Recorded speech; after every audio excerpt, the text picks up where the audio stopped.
goosebumps every time, yeah, 713.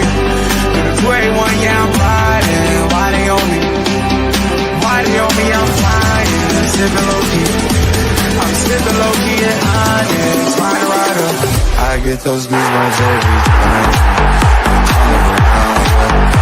I'm on, you make everything go fine.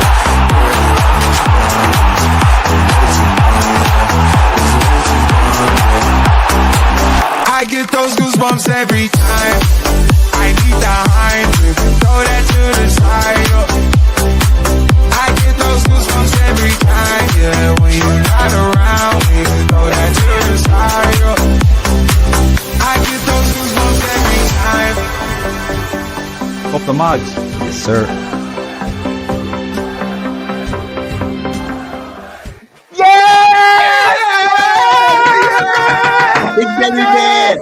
Yes! Champione! Champione! Hello and welcome to London Mag NUFC. And we've actually won something. We've won something. Boys. How are ye? Chris, how's that Guinness? Oh, mate. Number 7. And it's tasting all the better. All the better. Mate, just unbelievable. Unbelievable. I can't... I'm struggling to put it into words. Sorry, I'm just trying to set my desk back up. I'm struggling to put it into words how I'm feeling. And do you know what? I'm going to get a bit soppy now. You know, we as a podcast, you know, we've been doing this, haven't we, since lockdown. Is it 2021, Daz? Am I right in saying was it 2021 we set up? Yeah, it's the start of 1 year. I can't remember, Chris. I can't remember. Something like that. And you know what? Like, you know, this means so much to every single Newcastle fan. And like, I just want everyone at home to know it means so much to us. So much to us. And we're so glad, you know, we've got 157 in the chat now. So glad for you for joining us. And it just means everything. And everyone who was at Wembley today, it's just absolutely terrific. And it's a weird feeling watching the boys go up the steps. And I was saying to my wife, Lisa, I was saying, I've watched that hundreds of times and it's never Newcastle United. It's never, ever Newcastle United. And we're going up those steps and we're going to be lifting the trophy. And it just means everything. It means absolutely everything. I know we're going to get into it, boys, but yeah, I am so happy right now. So happy. Pete, we're going to be getting into a lot tonight. Yeah. But before we do, smash that like button. So come on, we're after winning a trophy. Come on, please smash that like button. Subscribing will enable the chat as well. Pete, I'm going to come to you next. How are you feeling, buddy? Look, boys, I'm not going to lie. It's been a really emotional day. Especially during that 110, 112 minutes, whatever it was during the game. But it's been a really emotional day. I've not said it to anybody, but I just had a feeling today. I just had a feeling that something was in the air, something that was in the waters that we were going to do it. It just felt different. It felt different to every time we've been close to a trophy. And yeah, it's been absolutely emotional, boys. Boys, 70 years of hurt is over. It's over. There's a trophy in that cabinet, and it feels absolutely amazing to say that. Absolutely amazing. I'm sure we're going to get into the game, but boys, we did it. As you said, I think it was January or February 2021 that you boys started up. I didn't join until the May. It was you two boys, Martin and Rich. Big up to those two boys. Not with the channel now, but they would absolutely appreciate this now if they're watching. Totally. Big up to you boys. And I hope they're enjoying the moment as well. And look, the feelings that I'm feeling right now are just absolute, just pure satisfaction that we have put that trophy in the cabinet. 70 years are done, boys. We are Carabao Cup winners. We are major trophy winners. And you know what? it's not even been talked about, boys. Europe's guaranteed European football this season. Next season, sorry. We want more. I'm sure we'll get more. But Daz, come on, talk to us, man. Tell us your feelings all the way over in Ireland. Like this is the thing that people don't forget.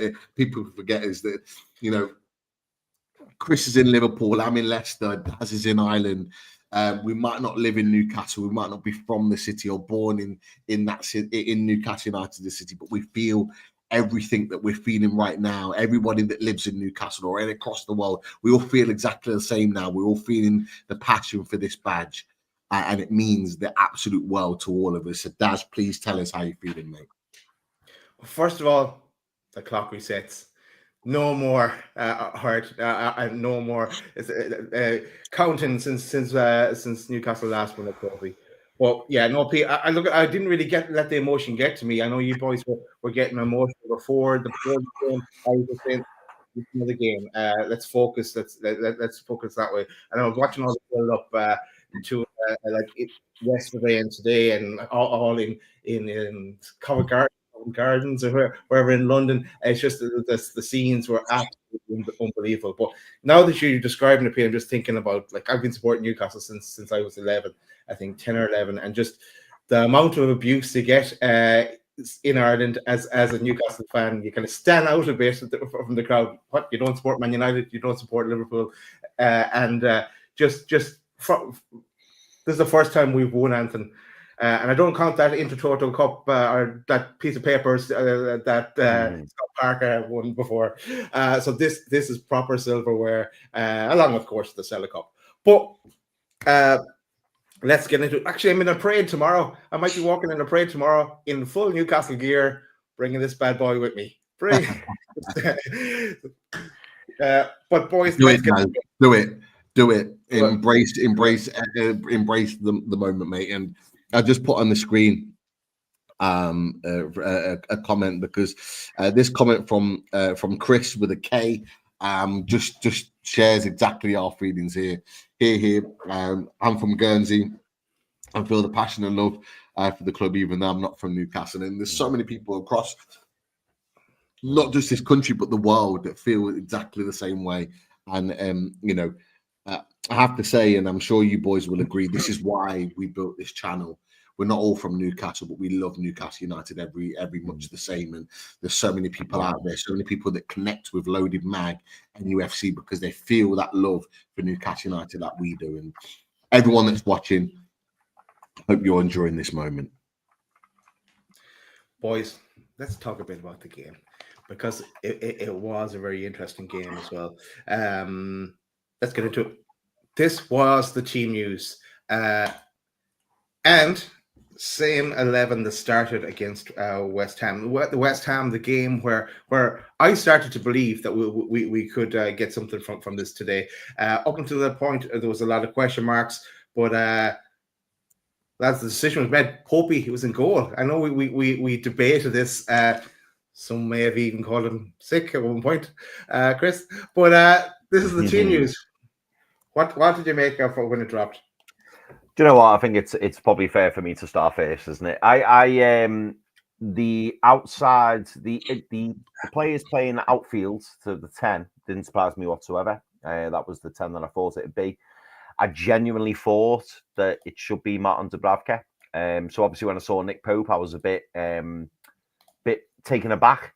But I will get into that a bit later on, because I must say I thought the Nick Pope didn't have a lot to do today, and you know what? That was down to the defence and the midfield and the strike force in front of them. I thought they were absolutely brilliant. But what I have to say is, Nick Pope individually, when called upon, did exactly what he needed to do today, and I thought he was absolutely brilliant. So I want to put that out there now.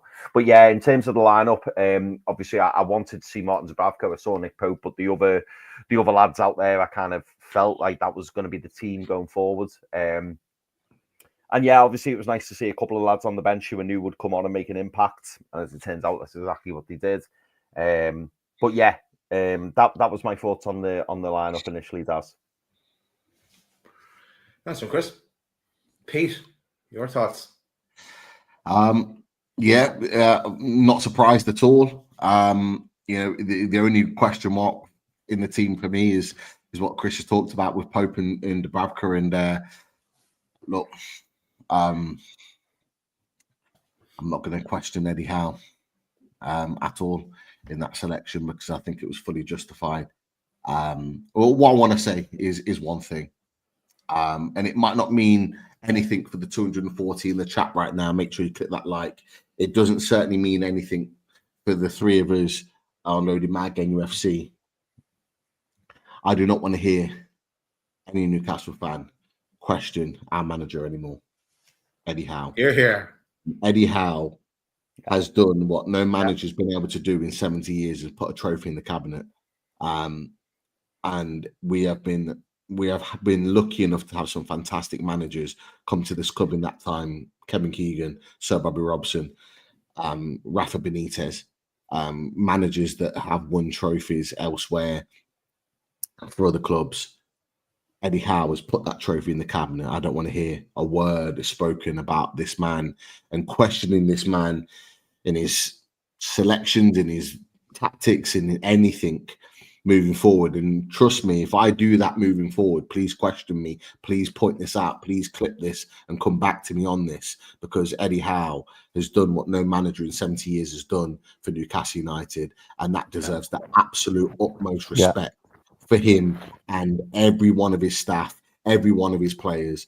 This guy has done what no manager has been able to do in a very, very long time, and that deserves the absolute utmost respect.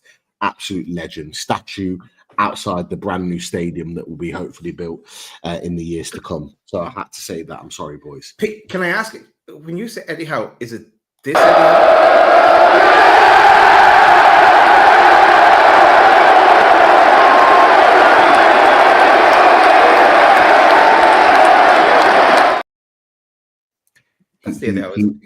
He deserves that. He deserves that. And I don't know if you boys heard it in his interview on Sky, but he's actually said something that I never thought he'd say, is that he's actually going to have 2 days with his notepad down. He's not doing any work.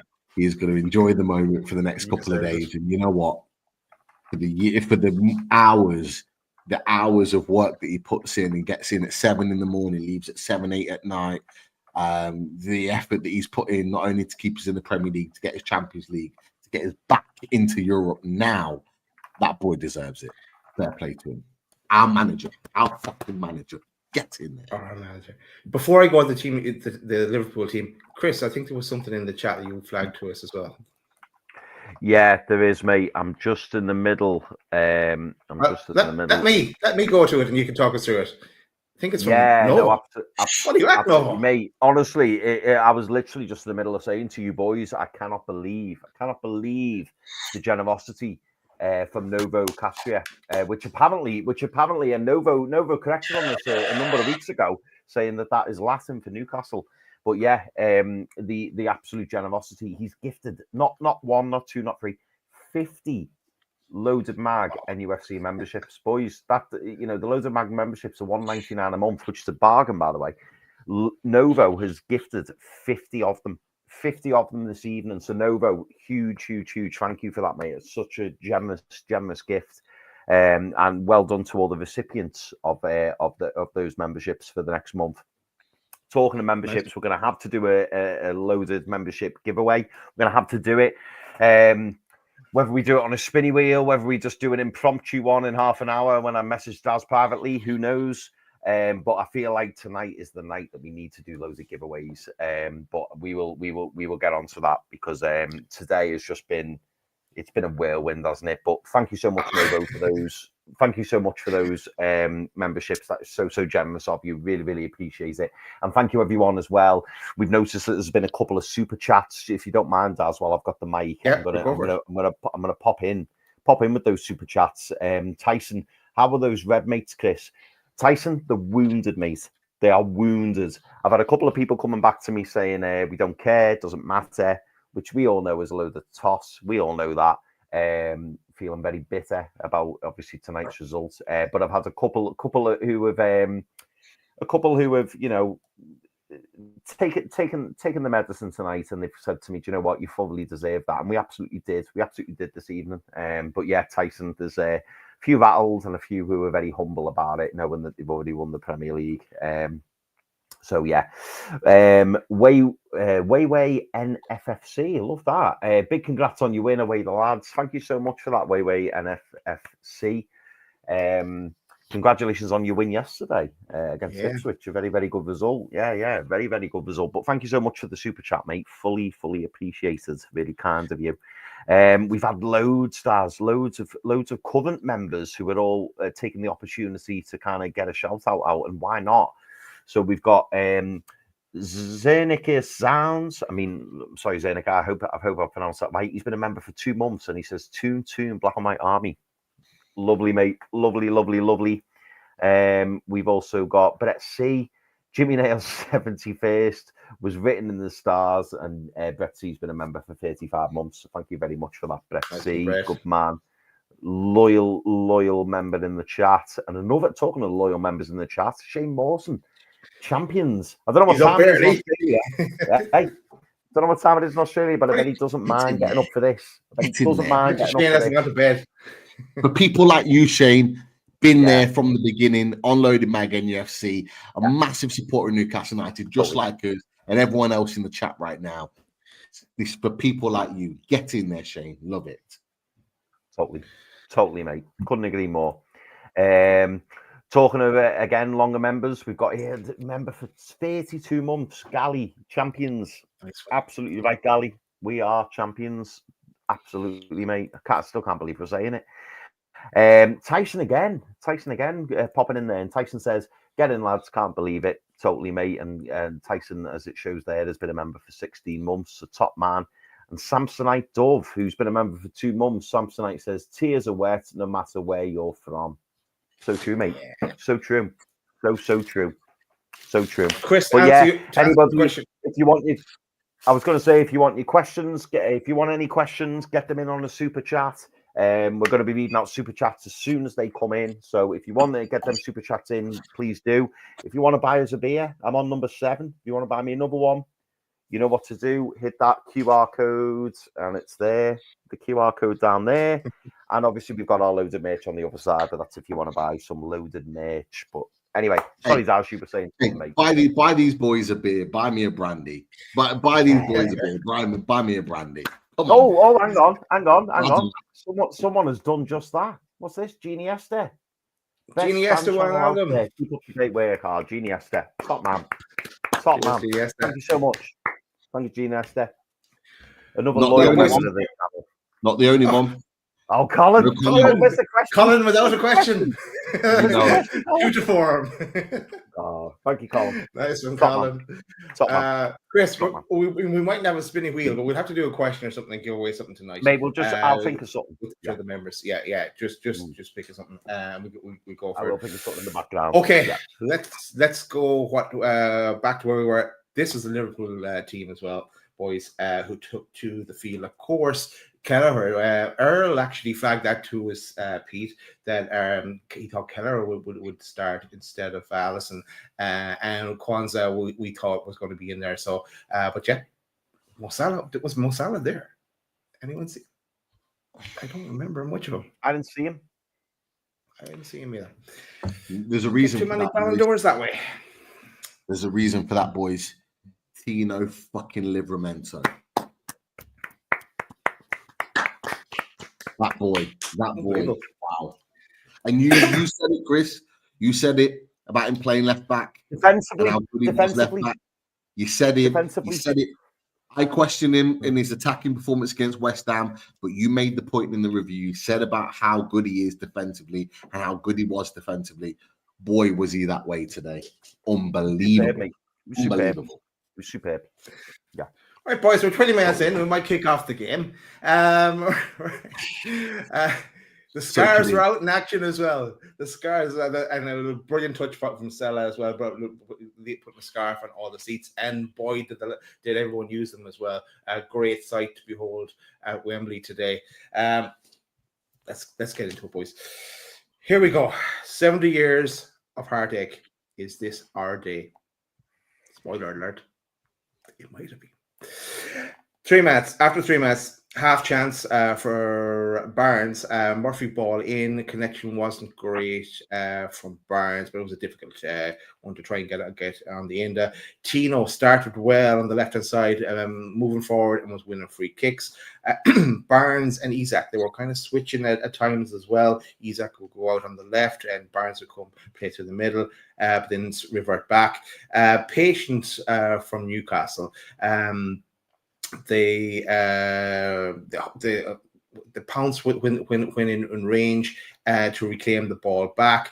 Trips safe on multiple, heading the ball back to Popey on multiple occasions. 23 minutes. Tonali shot from distance, went wide. Pope looking safe and coming out to relieve the danger. As we're, I think Pete, you were saying that as well. Pope, that's what we'll get from Pope rather than Dubravka. The different characteristics, different qualities, I suppose, that both of them offer. 34 minutes. Isak and Trips go close from a Barnes cross, but both were blocked. Both chances were blocked. 35 minutes. Bruno header. Only glanced at it, but it was saved by Kelleher. J7 keeping his head and then winning the ball back on multiple occasions and winning free kicks as well. That's not like the J7 we see sometimes, but and Eddie alluded to it as well on our clip that he has the potential to be a manager one day. So great to see that quality shining through for J7. Here we go, boys. Line this up. Big Dad Burn from a corner.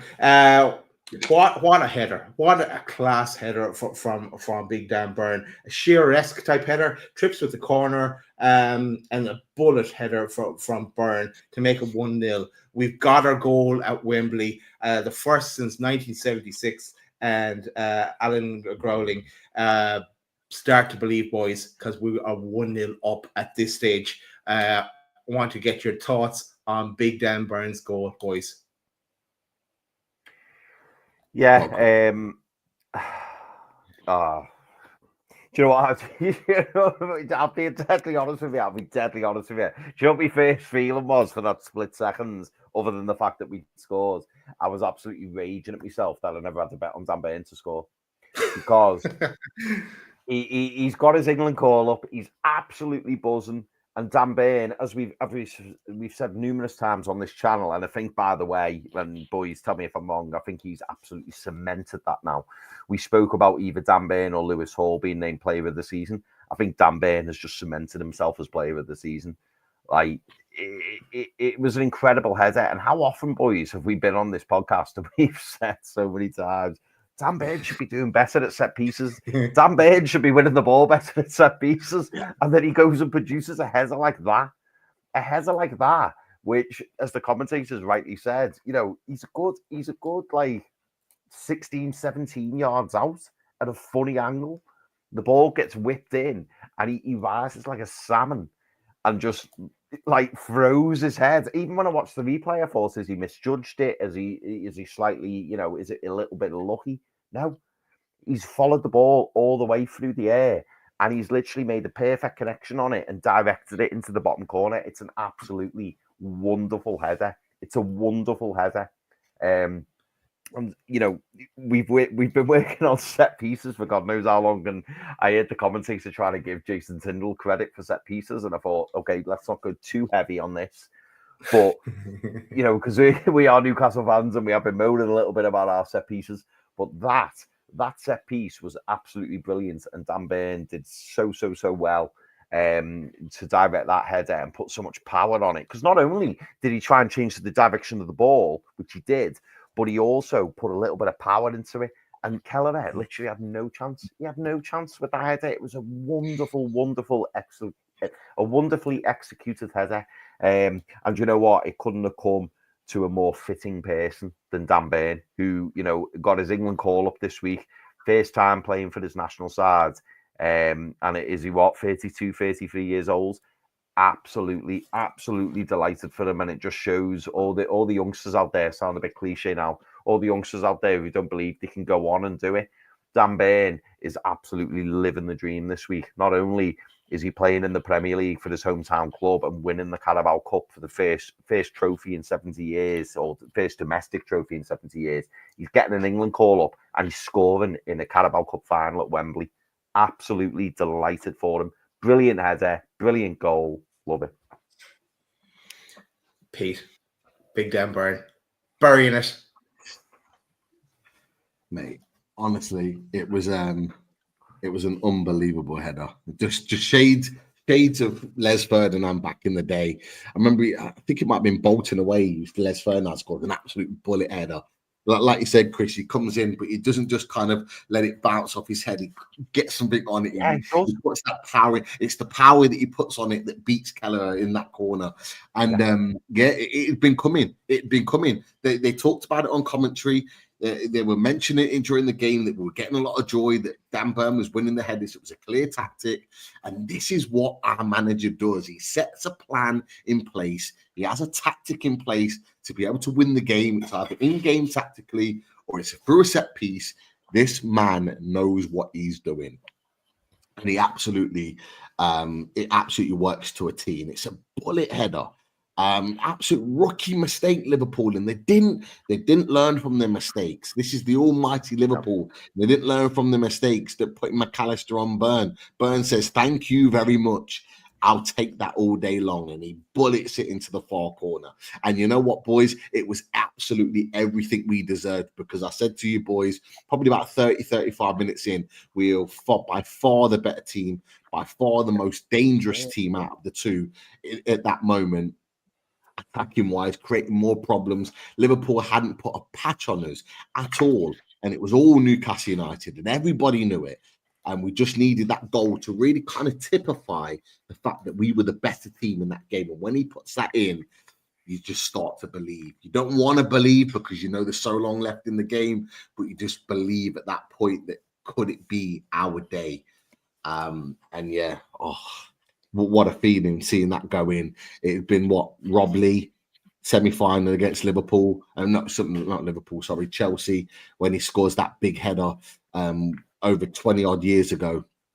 And you're thinking, I said to you boys, we mentioned it on our build-up, we just need to get the first goal. We need to score the first goal.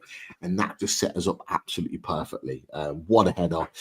What a week for that man, Dan Burn. We've criticised him at times as a fan base, not wanting him to play left back, at times not been at the races centre back. He's had a good season, but talking about his deficiencies, but I tell you what, there was nothing but heart and absolute desire to do the absolute best for Newcastle United in that moment. And boy, did we need it. Superb stuff. Superb. Chris, let's go to you. I think there's another super chat. There is, mate. There is another super chat. We need to give him a shout out, and it's from Ivar Svar. Ivar, thank you so much, mate. Ivar, nice one. Thanks, so Ivar. nice. So nice.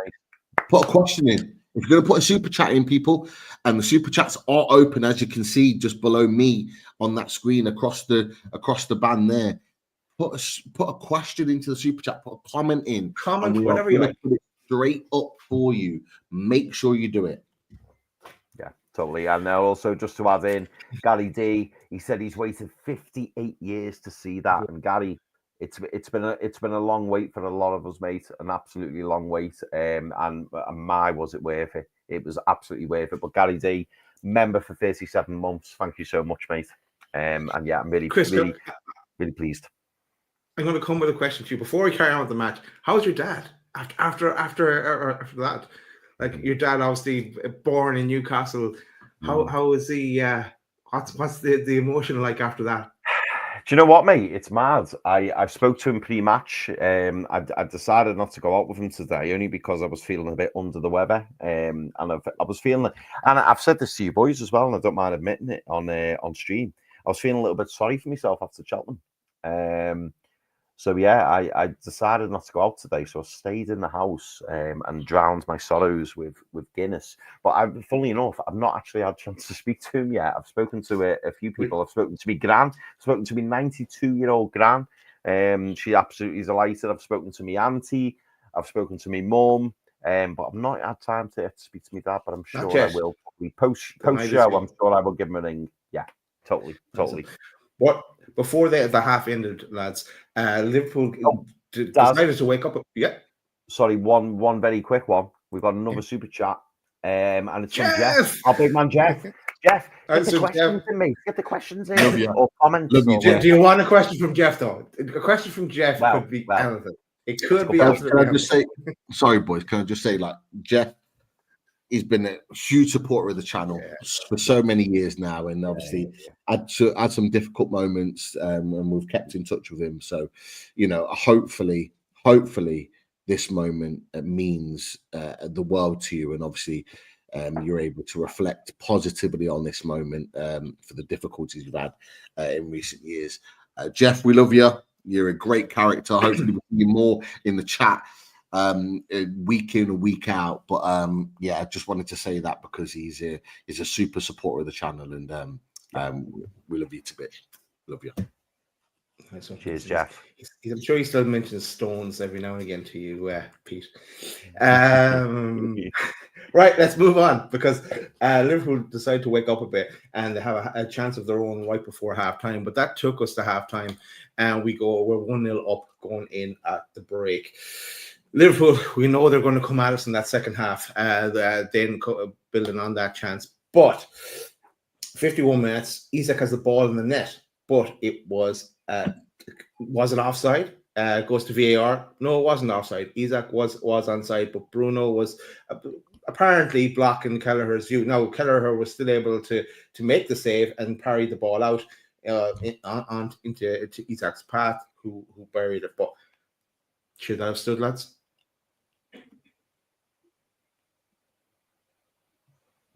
Come. Sorry, lads, you cut off, mate. Sorry, what did you say? Sorry. I said the goal that was ruled out, should that have stood? For where Isak put the ball in the net, but Bruno was kind of blocking the view of Kelleher. 51 minutes.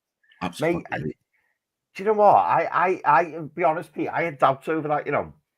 Because the reason I say that is because when Kelleher is able to make the save, he's able to make the save, so he makes the save, and yes, Bruno's in his way, and yes, Bruno was there. So I suppose, do you know what? This is a really weird, funny one. I had no problems with it being ruled out, but at the same time, I also had that gut instinct where I was a bit like, actually, maybe it shouldn't have been ruled out, because they say that he was blocking his view, but he was able to go down and make the save. But then you could argue, which is probably a fair assumption, you could argue that, like, it's not just about the view, it's the fact that Kelleher is also having to consider the fact that Bruno is like 2 yards away from him. So it does play into the plays into the thinking of it.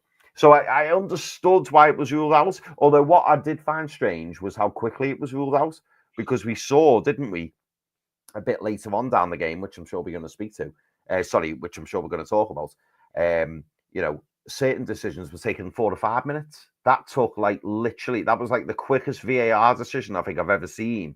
And for me, it wasn't as clear cut as what they made it out to be.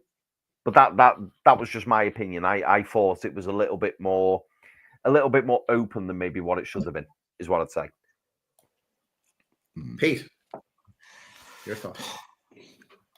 Absolutely fucking should have been a goal.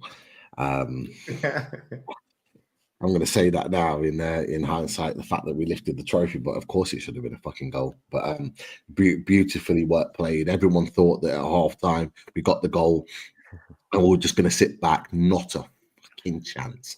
These boys were pressing, they were pushing, they were penning Liverpool back, and they were creating opportunities. And it was a really well worked play at that point. Yeah, you know, you could argue that Bruno. The one thing that I was screaming out, boys, at this time, the one thing I was screaming out at that time is that Kelleher made the save. So Kelleher could see the ball. Yeah. Regardless of where the position Exactly. of Bruno was, he could see the ball because he saw it and made the save. Whether Bruno was there or not, the same save would have been made. No, exactly exactly the same way. And so therefore, when the ball was spilled and Isak puts it in, it doesn't actually change the moment of the move in itself. And so I thought it was quite harsh in that respect. But we I just think on the back of that it was quite harsh that Newcastle United were lost out on the fact that we deserved to score that goal. We were creating the best problems, the problems that Liverpool just couldn't handle at that moment in time. So yeah, look, it is what it is.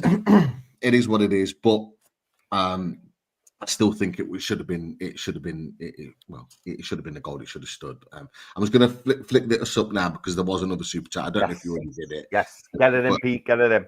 But yeah, no, GK. So I get to ask a question with this super chat. How are the lads get in?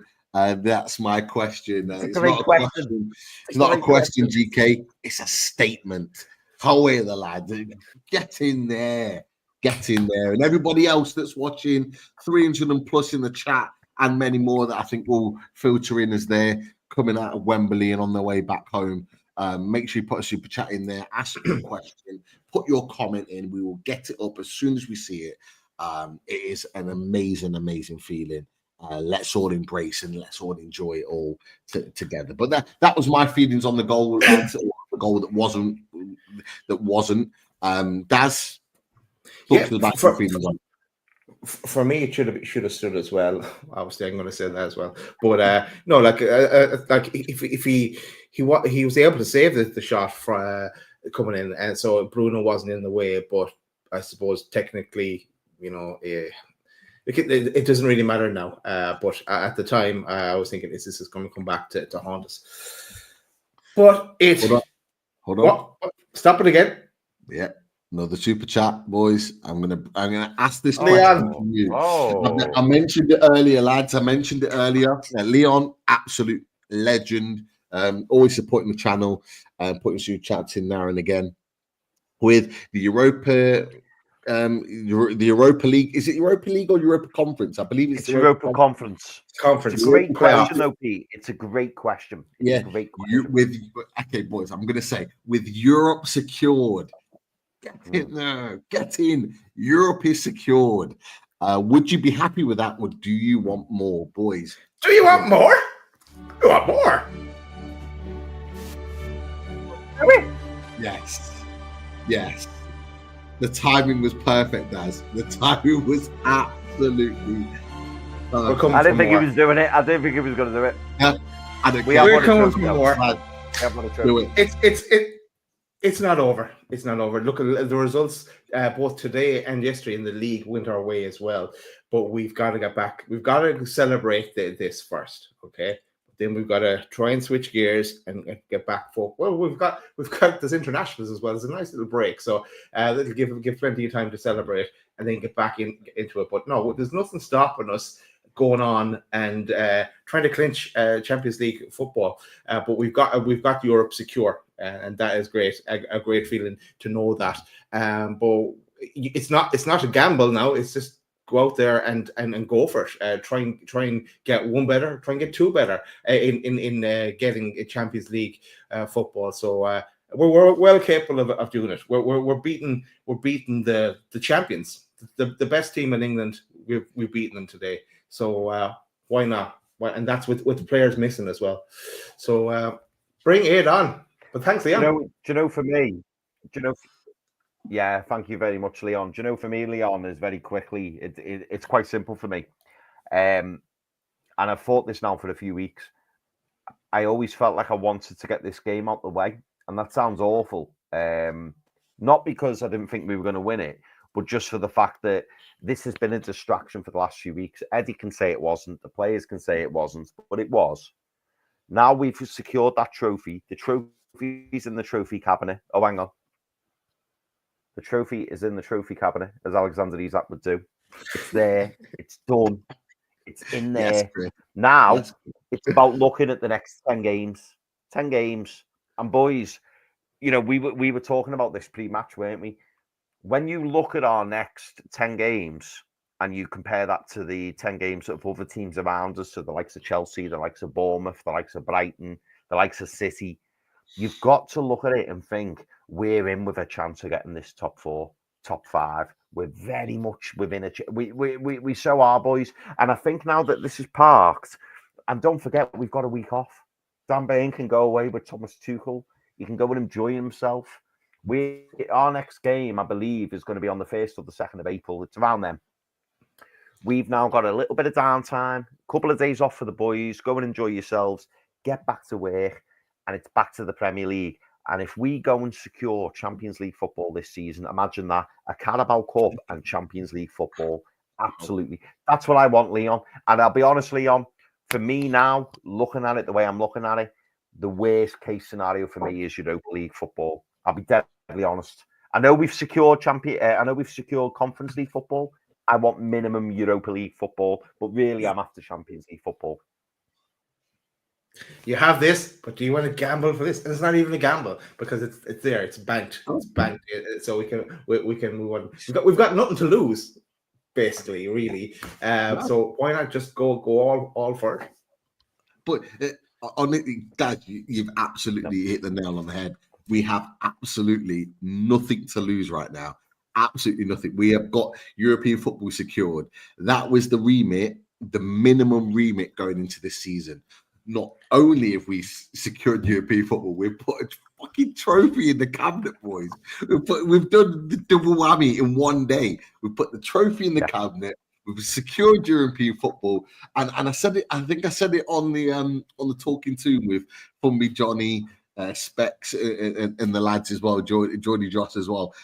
I genuinely felt like if we won this trophy today, the good feeling would just carry on and we'd just go and absolutely smash it and end up getting Champions League football. And honestly, I feel like that now. I feel like this good feeling is just going to take us through and we're going to be like, you know what? Fuck it. We've won a trophy. We're in Europe. Fuck, let's go for the jugular. Let's fucking make this a season to remember and just fucking nail it. And you know what, boys? As you both of you have just touched on it. This has been the perfect weekend. Not only have we lifted a trophy, not only have we put European football on the map, but the results in the Premier League actually went our way. As you talked about, fucking Chelsea losing, Brighton and Man City dropping points. It's fallen perfectly for it. It's Bournemouth as well. Sorry, you're absolutely right, Chris. It's in our hands. It is literally in our hands. We go and beat Brentford.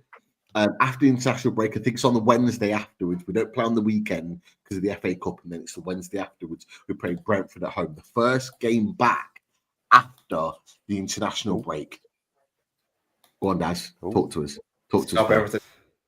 Novo is back. He's only gone and bought us a beer. He's bought us 3 beers, a beer each, lads. Oh, yeah. Novo. He used it. He used that one there. That one there. Do you want to hear what he says? Go on. He says, memberships for the viewers, beers for the boys. Thanks a lot for your dedication, boys. I'm sure it's not easy to keep up with all you lads do. You know it means a lot to loads of us around the world. From NUFC Matters to today, get in, lads. Nice one, Novo. Thanks for sticking so much, Novo. Thank you so much, mate. Means a lot. It's absolutely been a ride. It's been a ride all the way from all those days in Matters to now. It's kind of growing the channel, building the channel to what we were. We talked about obviously Martin and Richie before, and them pushing on as a 3. It's been an absolute journey, and to be in this moment where we're celebrating a trophy win is an amazing feeling. And boys, we're going to be together in a few weeks, 3 short weeks' time in Newcastle for the Man United game. So I think it's going to probably be all the more sweeter as we all being together. being able to celebrate that and the emotion, the reaction, everything about that. Maybe we get to see the trophy in the cabinet. Maybe Daz, we eventually do that stadium tour. Well, now I can. Yeah. Now I can because I said I was going to wait till we win something, and I was going to book it the other day. I was looking it up, but I think we need to talk because I would I don't know what you boys think about it, but I would love nothing more than for the three of us to do a stadium tour together. 100%. See that trophy in the cabinet, and to celebrate that moment. I think it'd be quite special. Definitely. So to answer Leon's question just before I finish, do we want more? Absolutely. And I think the music being put out there by Daz, quite perfectly timed, says everything. But boys, that is not it. I know we want to move on, but that is not it, because we have super chats coming through and keep coming through, because we're going to prioritize them before we move on to anything else. And Will comes in with another super chat.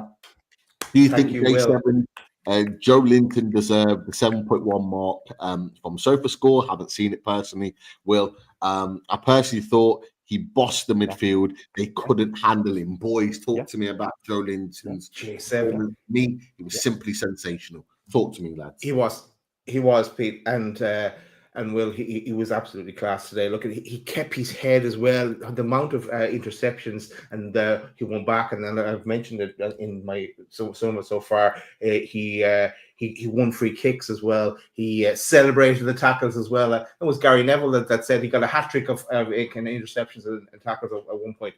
He was class today. You know, sometimes he does have off days, but he was there. I have a picture of him here as well.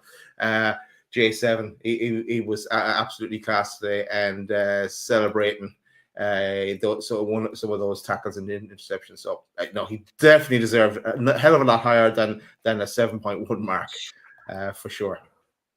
Yeah, Chris, talk to us, man. J7 was outstanding, absolutely outstanding, and he ran the ultimate man of the match for me, incredibly close. I think he would have been second in the list. I think there was only one man of the match, in my opinion. But J7 was absolutely unreal. And I tell you what, Will, if SofaScore had given him a 7.1, I'd love to see a 9. I'd love to see a 9, because Joe Linton was absolutely everywhere today. He was brilliant, and he made. And you know what? We spoke about this to boys in the midweek. We spoke about this, saying that a lot of opposition fans say, arguably, we've got the best midfield in the country. And I think today we showed that. I genuinely think today we showed that.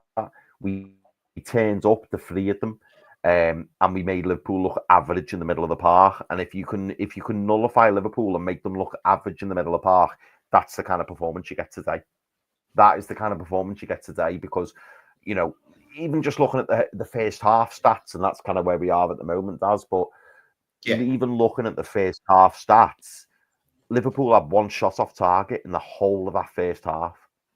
But arguably the best team in Europe. Couldn't get near us. And a huge part of that was down to the central midfield. Genuinely believe that. I think they played a huge part today. And I think Joe Linton, Bruno Gomes, and Sandro Tonali were unbelievable. Unbelievable. Talk to us, Nat. Come on. I'll talk to you. I'm going to carry on. These super chats keep interrupting. They are. I'm sorry. We've got a few more super chats. Please. We've got to prioritize them. We have to. I know Daz is desperate to carry on. It's the priority. But as priority, we are going to prioritize these super chats. So Big Tank. Love it. Love that name. We got 4th place if we win the next game. Why not more? Oh, what Big Tank is saying is that if we win our game in hand, we can go to 4th, because why not? We are. We're a point behind Man City, a couple of points behind Chelsea. If we do win our game in hand, if we keep winning, we are going to go 4th. So, boys, we're talking about top 5, which is pretty much guaranteed now, if not guaranteed. Yeah. Are you boys thinking 4th now? Get your thoughts on that.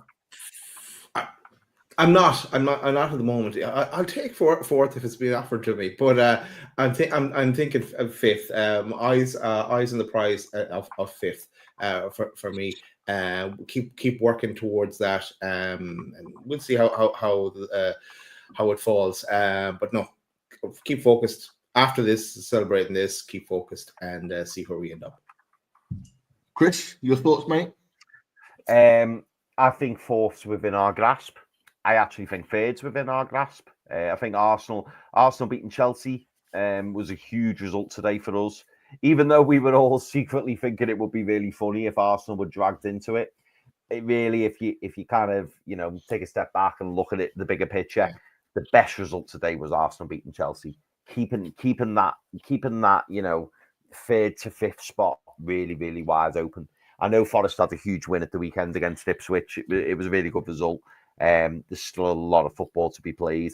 And for me, I still think third, fourth, and fifth are up for grabs. But when I look at our next fixtures, which we may get to later, who knows? We've got a fantastic chance, boys. We've got a fantastic 12 o'clock. chance. Yeah, we will. Yeah, boys. We've got a fantastic chance of at least getting top 5, if not top 4, if not top 3. We've got a huge opportunity, a really, really big opportunity. Absolutely. And look, but I'm sorry, Dad. The super chats are flying in. We're going to keep going with this. Rich Doblin, massive friend of the channel, been for a long time. Thank you, Rich. Thank you, Rich. No question. I've been through the hard times. I stood with my 9-year-old son, both of us in tears. Memories to last a lifetime. This is what it's all about. I'm still in tears. My late granddad always wanted this. Outstanding. And look, this is the moment for so many people. Is that not only for us living as Newcastle United fans that have been lucky enough to see this live now, for the amount of Newcastle United fans, 70 years is such a long time. People have lived and died in that time and not seen Newcastle United win a trophy. I was explaining this to my wife last night. This is what it means to us as Newcastle United fans, is that, we are lucky to be in the presence of seeing us lift a major trophy. Boys, your feelings on what Rich Doblin said, obviously from his late granddad, always wanted this. It's now here. Just explain your feelings, and for those that may have lost people along the way, mate. Yeah, no, look at I see what Rich is saying here. Look at delighted for Rich, delighted for everyone in the chat, delighted for ourselves. Look, we finally got to see our team lift a trophy, and yeah, you do. Then you do start to think about those who didn't get to see, but this is for them as well. This is because they've been on this journey as well, and I know it does make you think, and you kind of have to step back a bit as well and give it a few days to sink in, because it hasn't sunk in just yet for me. This one, your own thoughts, Pete? Yeah, absolutely. I'm not even ashamed to say it. I was in absolute tears with the first goal going in from Dan Burn at halftime. I was a mess. I said that I messaged you boys. I just can't. I can't even think about the potential of us winning the trophy. It was half time. So much could have changed. When the second goal went in, I was a mess again. I just couldn't fathom the fact that we were 2-0 up in the final and there was a chance that we could literally lift that trophy. I was counting every minute down all the way through that second half. It felt like an absolute eternity. I was scared with regards to when they scored a goal, and worried about them potentially getting another one, even though we'd fully deserved to win the game. We fully deserved to be 2-0 up at that time. They got very, very lucky, and that emotion when the final whistle went, it was just unbelievable.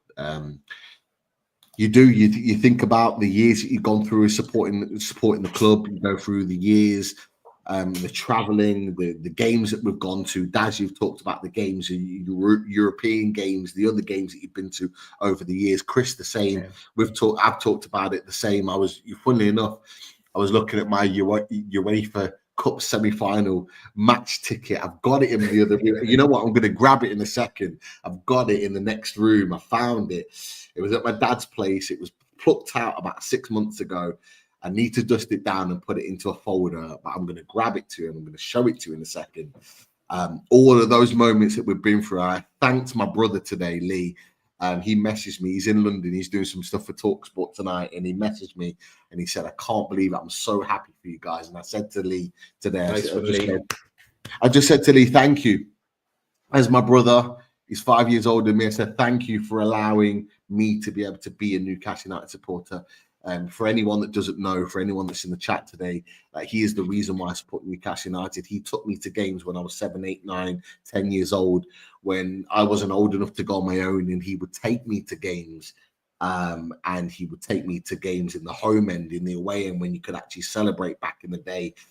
And he just made it possible for me to support and love this club the way I do right now. And he is a big reason for that. So I said to him today, "Thank you for allowing me to support this club." It's just an amazing, amazing feeling. And I have to say, Andrew Anderson has just put this in the chat, and it absolutely rings home to me.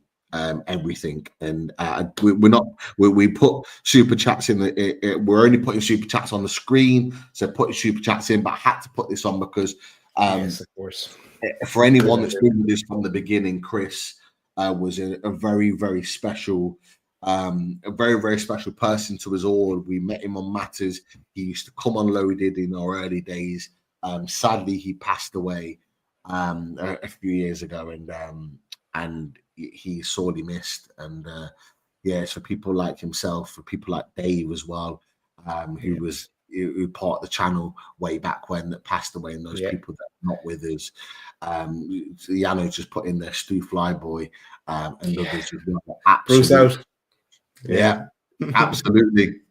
All of these people that could have and should have been here to witness that fantastic moment today. It's a special moment for all of those people. So a huge shout out to everybody that could have and should have been here to celebrate that moment, and unfortunately couldn't be. Anything to add to that, Dad? Sorry. No, you've covered everything there, Pete. But it is really sad that they aren't here to witness this. But let's celebrate on their behalf. That's all we can do. I'm going to move on the game because I've got more super chats. I've got to be honest. But if you want to talk a little bit about the game, then we come back to the super chat. No, let's go to the super chats, because it give Chris a chance to come back to it, because it's next up is the Isak goal. So give him a chance to that as well. I only realised about 30 seconds ago that Chris disappeared. His internet was playing up a little bit before we did disappear. So Chris Hall, let's just clarify that as well here. But go on. We know Jimmy, and look, big up to Jimmy. Jimmy was a near miss with the tornado in the last 24, 40 hours. So thankfully him and his family are okay. So I did message you earlier, Jimmy. Hope you're okay. Glad that you're all safe and well. But Jimmy, he's put, now that we've won a trophy, I'm waiting on my invite to come on the channel. And look, Jimmy, to come back on the channel. We have had you on the channel plenty of times, Jimmy. And as soon as we ever go back to one of those shows, we bring people on. You're coming back on again. You were the main star of those shows. He was. I've got an idea. I'm not going to share it right now. I'm going to share it right now. I've got an idea. Jimmy, you might well be happy with this. Me, Daz, and Chris will talk about it after the show. I've got an idea. We'll see. We'll see what we can cook up on that one. But our DMs are going to be bopping now, with a queue of people to jump on. Go on. Absolutely. We've got Ronald Turnbull. Massive thank you for your super chat on there. Eddie is war king and needs a statue. What are your thoughts on that? Eddie Howe lifting that trophy. Daz, you put the video on there of him lifting the trophy in the air, and the adulation from the Newcastle United fans. What are your thoughts, mate? That's the first thing I said as well to Teresa and Luca as when we're watching the lads lift the trophy. Eddie gets a statue now. It's a no-brainer, and he deserves it for what he's done. You described it really well there earlier, Pete, in the show. But no, he definitely deserves a statue. And yeah, you're right. Let's see what they do with the stadium announcement, and maybe that's where the statue will go. I imagine they'll move statues from where they are anyway to the new stadium if that's the direction we go in. But no, he definitely deserves one. He's got more work to do, though. He's got plenty more work to do. He is not done and dusted at all yet. There's plenty more left in the tank, my friend. That is for sure. He is not done yet at Newcastle United. He's got loads of more work to do. And we let him celebrate. Look, he's putting the notepad down for a couple of days. Let him celebrate. I hope he's having a few bevies tonight, a few champagne tipples, and celebrating with the boys and doing all the good stuff that he should do, because the hard work deserves it. And then, look, we know for a fact he'll get back to work and he'll get the boys playing again. We've got as well Geordie Kev. Great to see Geordie Kev in there. Lads, I'm already planning the champions tattoo. We forgot about that, boy. We didn't. Tom Dixon, we're coming for you as well, Tom. Yes. I'm not gonna lie. Daz, I'm sticking to our agreement. That tattoo's coming. I've not had, if anyone knows, I've had quite a few tattoos over the years, and it's been about 3 or 4 years since I last had one. That loaded tattoo's coming. But as Geordie Kev says, lads, I'm already planning the champions tattoo. Eddie Bruno, Trips, Dan Burn, and Isak on my selected 5. Who are you choosing if you had to? Oh, it's an interesting question. Throw Mad Dog in. Mad Dog has to be in there as well, is he not? He'd be disappointed if he's not.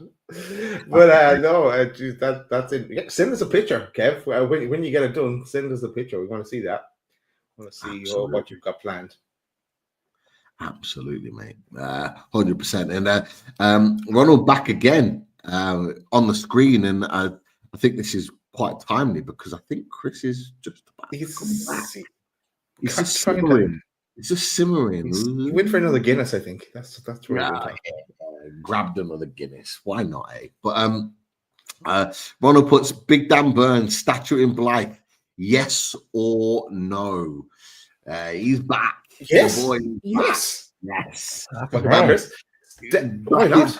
Time, Chris, because the question is Dan Burns statue in Blyth. Yes or no? I'll come to you first, and then Daz. 100%. 100%. Colossal performance from a colossal leader. Not just a fantastic player, but also a leader on the pitch for many. I thought he was absolutely outstanding. And spoiler alert, I think everyone knew this anyway.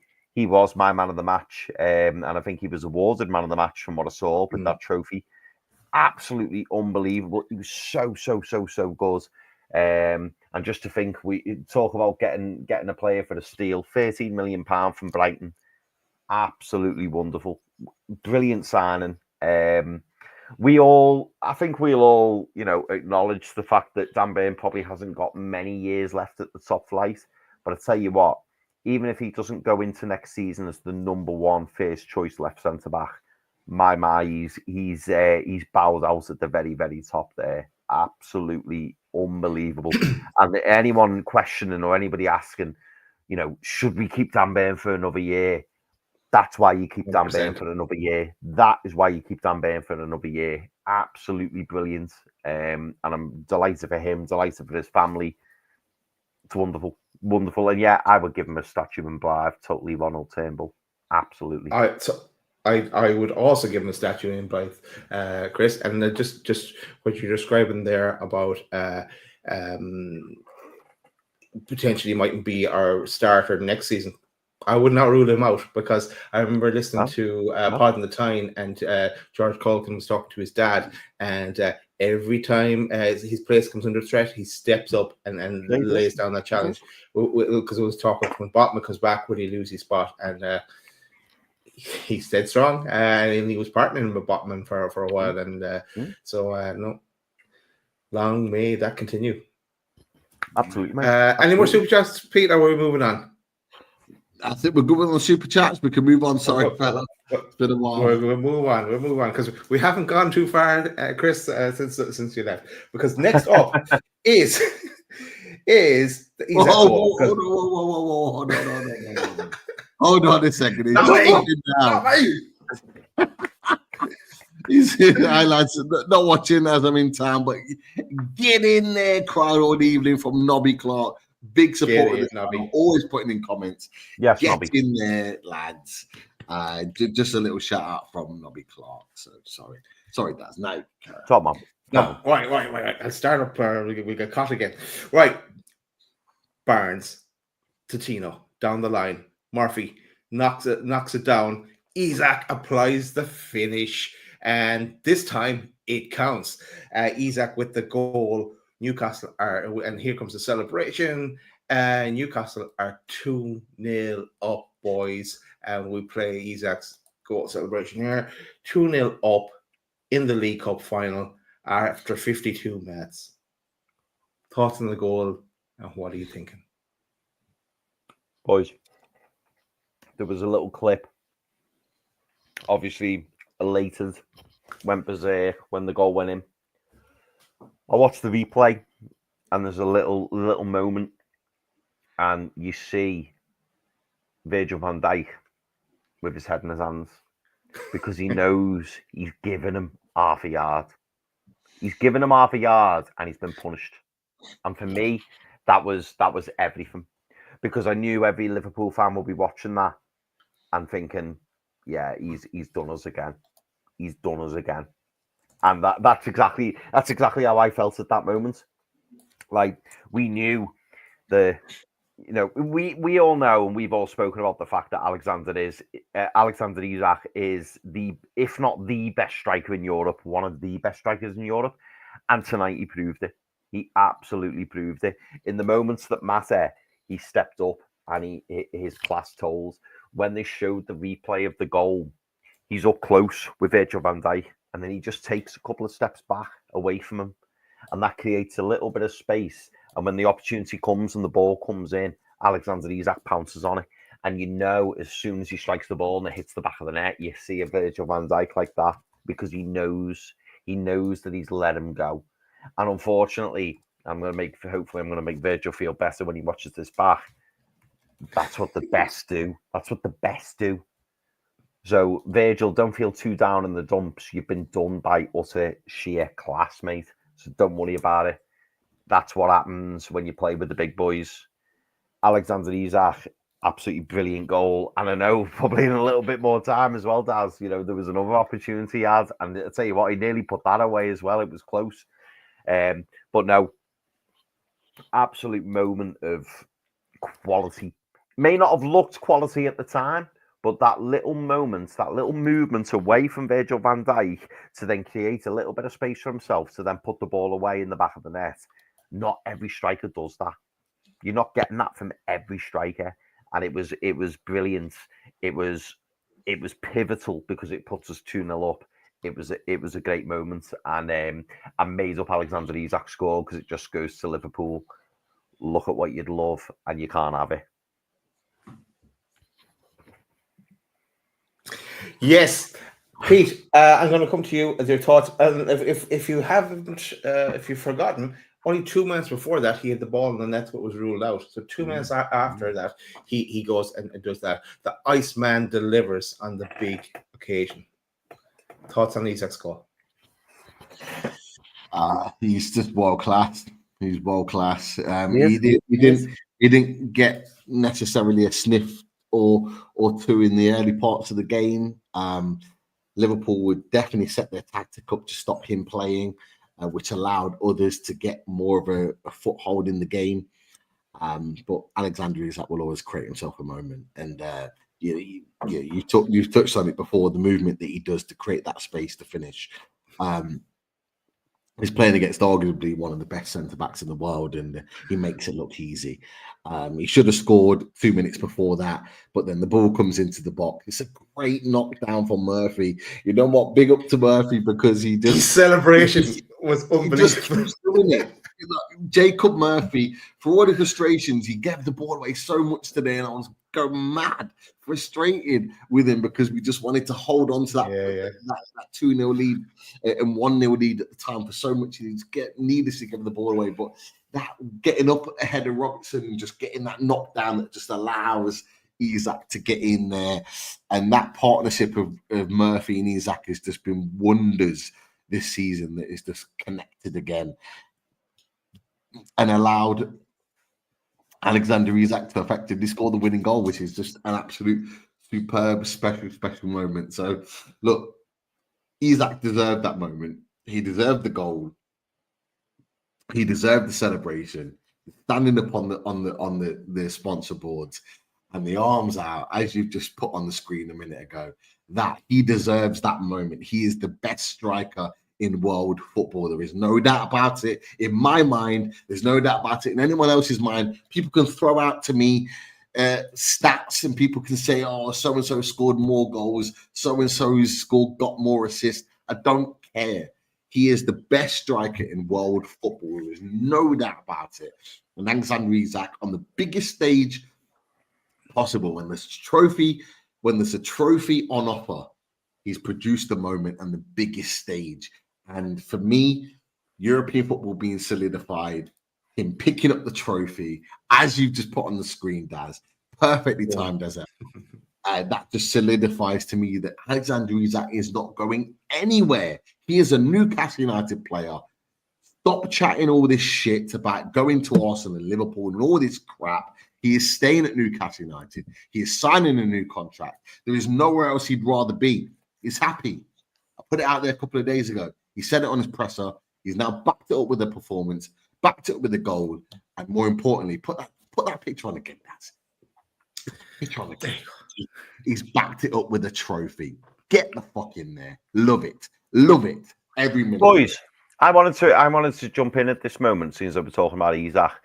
Did you feel, because I did, but did you feel at that moment when Alexander Isak lifted the trophy, and obviously Newcastle subsequently won the Carabao Cup, did you feel at that moment he's staying? Did that feel significant to you, boys? Yeah. 100%. 100%. He's staying. He's staying. You don't have to go back to his interview, lads.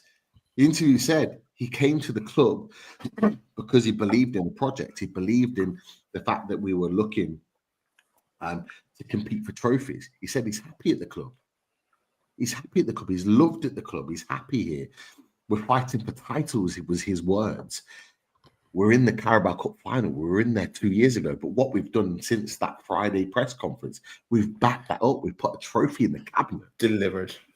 We've delivered. Exactly, Daz. We have delivered the promise that we told him. What me, Dad, and Amanda Stavely told him on the moment he signed for Newcastle United is that we want to win trophies. What we've done is gone, there you go. They are the trophies that we want on the cabinet. And I don't believe that that's the end of it. There is more. There is more. And Newcastle United are growing and building. European football is established. We're playing European football Conference League as a minimum. That, for me, signified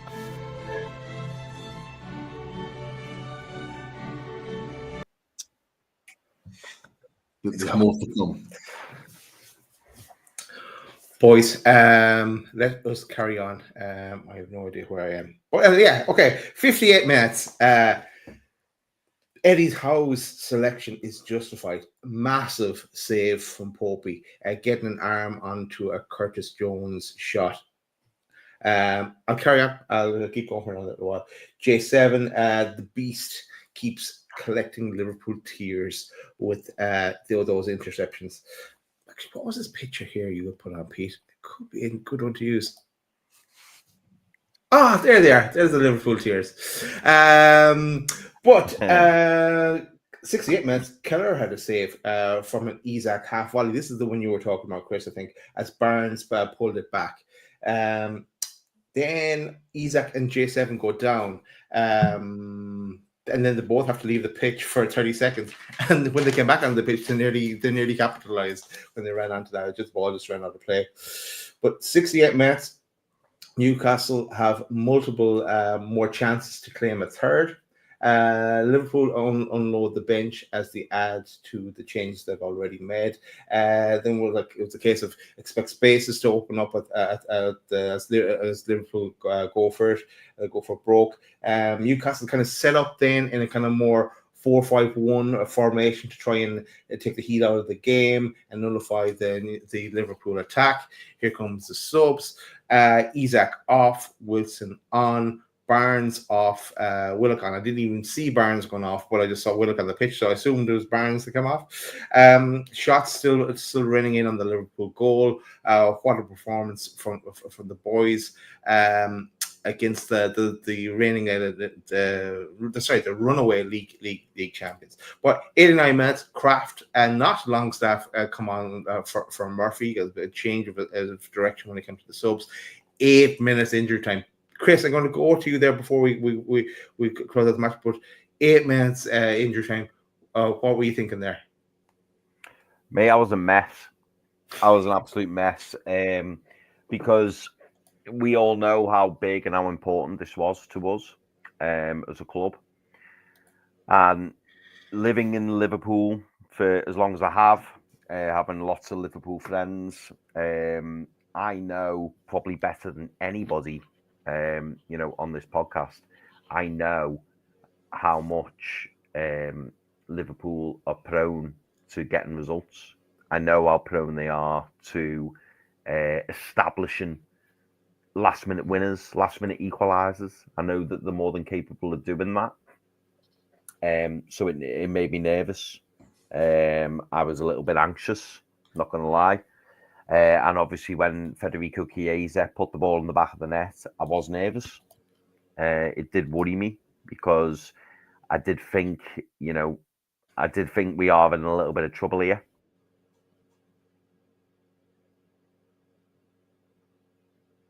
Are you still in trouble, Chris?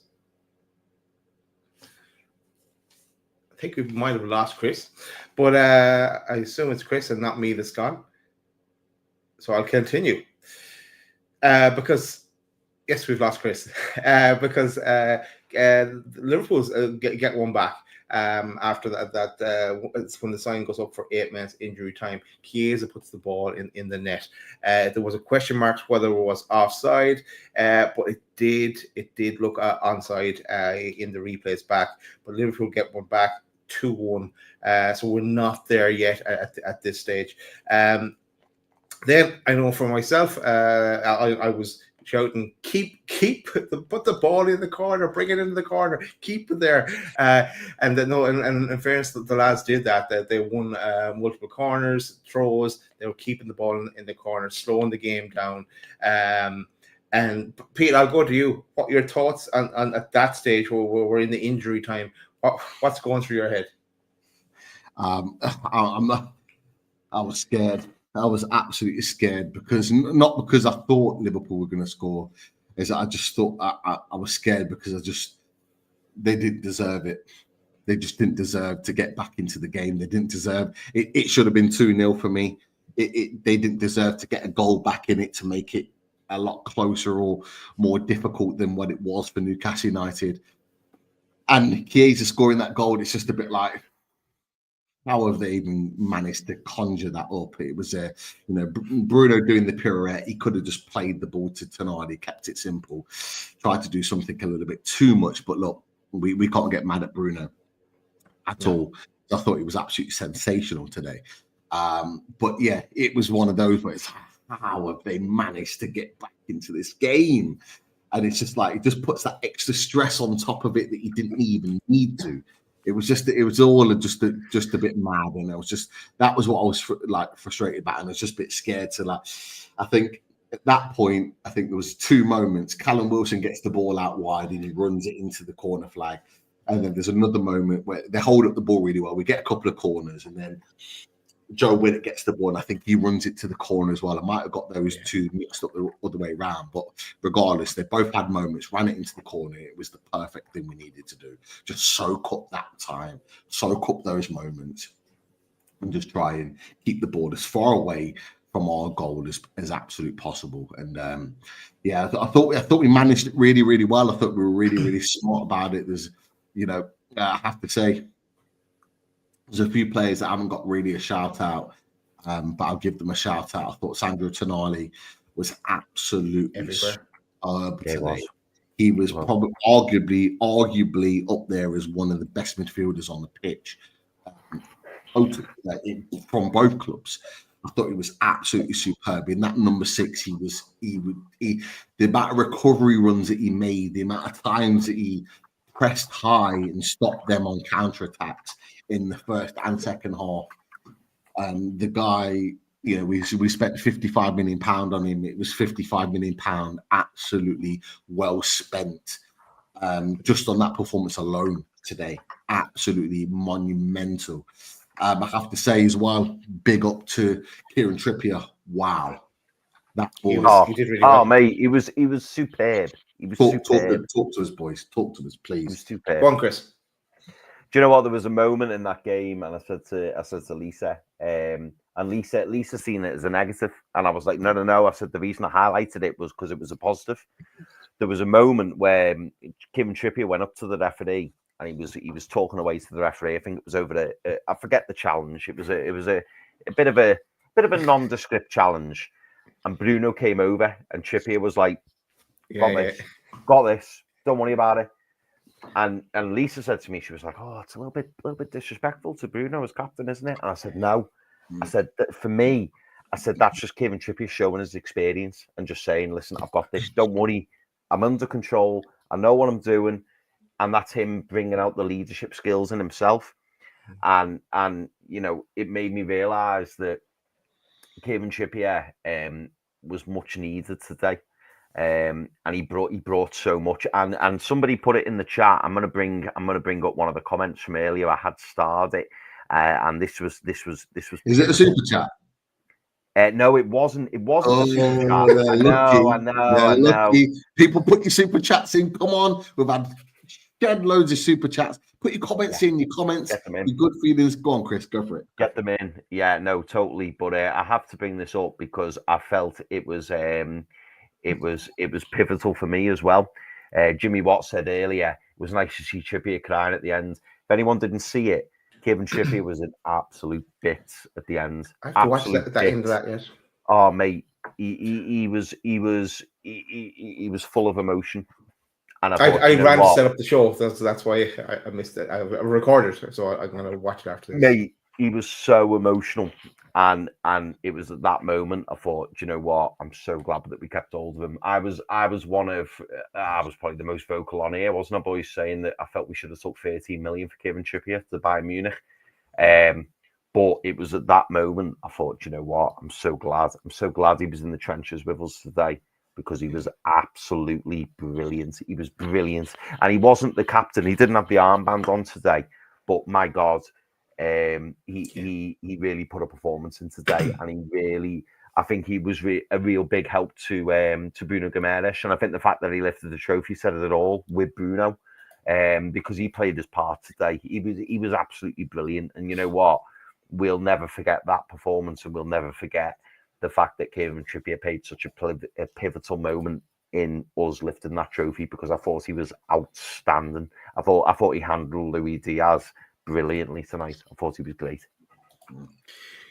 Absolutely. Keep that thought about lifting the trophy in a second, Chris, because we have some more of that coming. But just to kind of close it out, actually, I have a question as well. On trips, I'll go to there first. The handball, where he does tip it with the tips of his fingertips, wasn't a positive penalty. Definitely not a penalty. The desperation. And then they even said in the commentary, they were like, "Oh, if that was in Europe, he would have given that." For what reason? The ball bounced up off the floor and hit him on the arm. And yes, you could argue his arm was up out. But to say it wasn't unnatural, it was natural because he was getting his balance. He didn't move his arm to stop the ball. His arm was out in order to keep his balance. Nondescript, non-talking point for me. Oh, sorry, I forgot it was the Italian League Cup today, or the French Cup today. I'm sorry, not a chance. This is the English League. This is the Carabao Cup. That is not a penalty at all. Natural position, no issue with it. And as you said, Chris, quite rightly, is that they were clanging on to hope for anything to try and get back into the game. They were desperate. Liverpool were absolutely desperate, and they knew they were in for a challenge today. And Kieran Trippier was absolutely sensational. I have to say, lads, is that Kieran Trippier's reaction and his emotions to that is probably not all football related.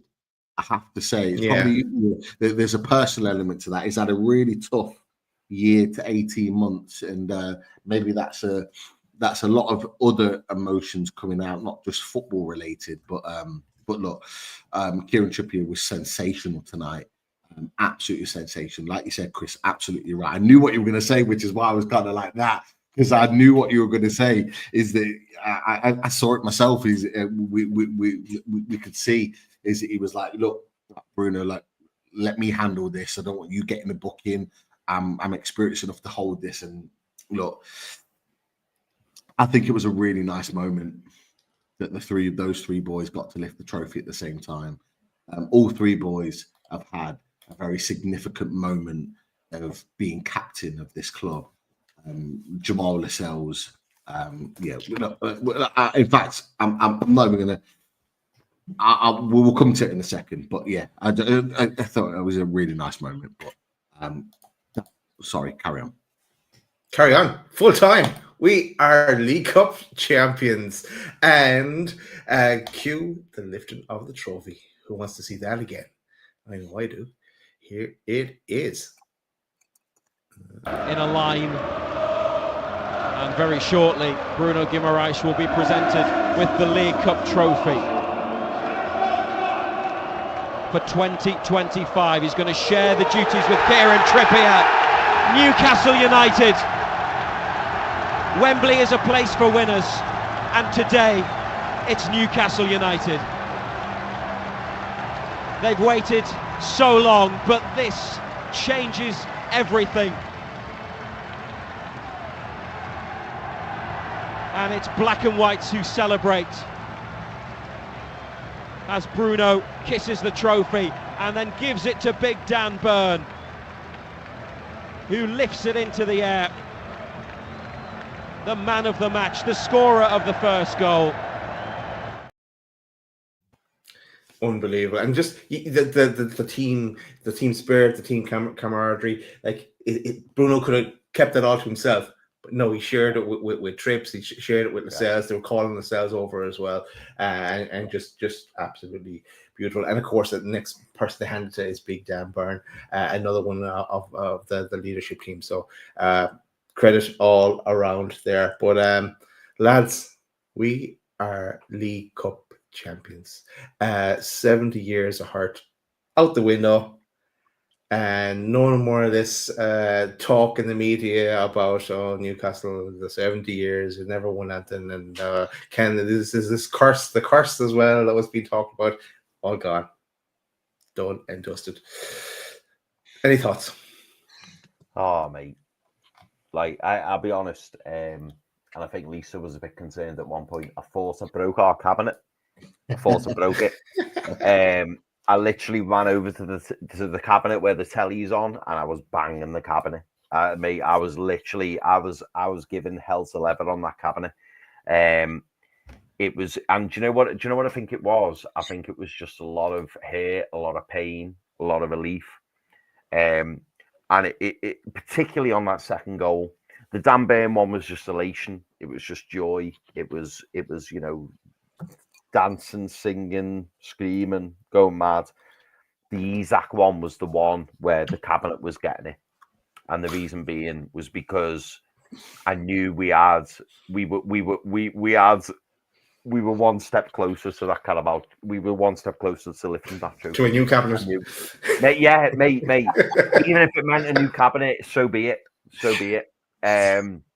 It was honestly, it was just sheer joy. I was just ecstatic. Chris. I was absolutely made up. Chris, can you put this in your cabinet, please? Mate, it needs part of place. It needs part of place. And you know what? That when you were talking about, going to do the stadium tour, I think we have to. I think we have to, boys. I really, really think we have to, because it's going to be special seeing that up close and personal. Yeah, I haven't really got much else to say. It was just utterly brilliant. It was just amazing. You can pretend it's a cabinet showroom, and you could be checking out your new cabinets, Chris. Yeah. There you go. Yeah. Pete, thoughts on the victory? I think when the final whistle went, I just dropped to my knees. I was in absolute bits, tears of happiness. It's been a long wait, 30 plus years of supporting this great club, and to see us finally lift the trophy after 70 years of wait. I've waited long enough, but there's people that's waited longer than me. It's just an amazing feeling, lads. It means the world to us all that we've managed to do this. And like, as I was kind of saying, I didn't want to take anything away from what you sort of got planned, Daz, but I was talking about the lads that were lifting the trophy. Bruno Guimaraes, Kieran Trippier, Jamal Lascelles. I thought it was a really, really fitting moment that those three boys that have done so much for this club to lift the trophy together. I thought that just epitomized the team ethic, the family nature of this club. Jamal Lascelles has been out for a year nearly with an ACL injury. Please, anybody that's watching this that may not be a Newcastle United fan, do not discard the fact that Jamal Lascelles hasn't had a huge role to play as captain of this football club. From the moment that we got relegated in 2016, 2017, he was an absolute catalyst and is coming back into the Premier League under Rafa Benitez. He was the pillar of change at this club, and he demanded it. And yes, he might have not been the most amazing of players, the most technically gifted of players, but I tell you what, he's got a heart of a lion. And we might not have always been pleased with his performances, but he deserved to be part of what we did here today and to lift the trophy. Kieran Trippier was a huge part in that. In terms of his captain, his experience, he came to us when he didn't need to, when he was under Simeone at Atletico Madrid and could have been playing Champions League every year and fight for titles every year in La Liga. He came to Newcastle United when he didn't need to, and he became a pillar of what we were all about in keeping us in the Premier League and getting us to Champions League. He deserved that moment. And Bruno Guimaraes come to us from Lyon when he had Arsenal and many other teams looking at him, and he came to us because he's seen the vision of our project, and he was determined to put his name in history at Newcastle United and become a legend at Newcastle United. He was determined. He said it so many times and people didn't believe him, that he wanted to put that trophy in the cabinet for Newcastle United. He wanted to end the 70 years of hurt, and he did it. And those boys together, the three of them, lifting that trophy means everything to us as Newcastle United fans, because each one of them individually have created a moment or two that will live long in our memories beyond this moment today. And I thought it was really, really special to see them both lift the trophy, or all three of them, lift the trophy together.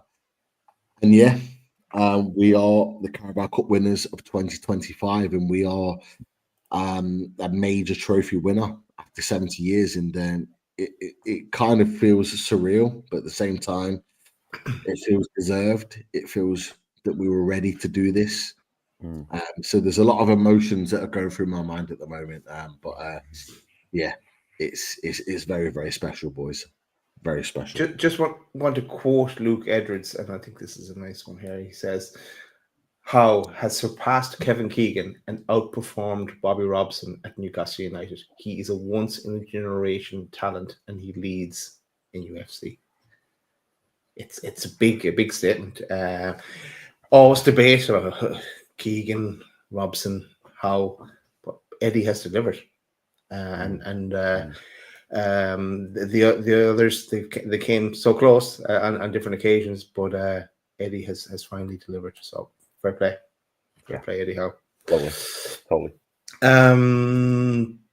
This picture as well, guys, because it appeared when I was were live. This one from the changing room. I thought we wouldn't have one of these after because they got one on the pitch, but look at this.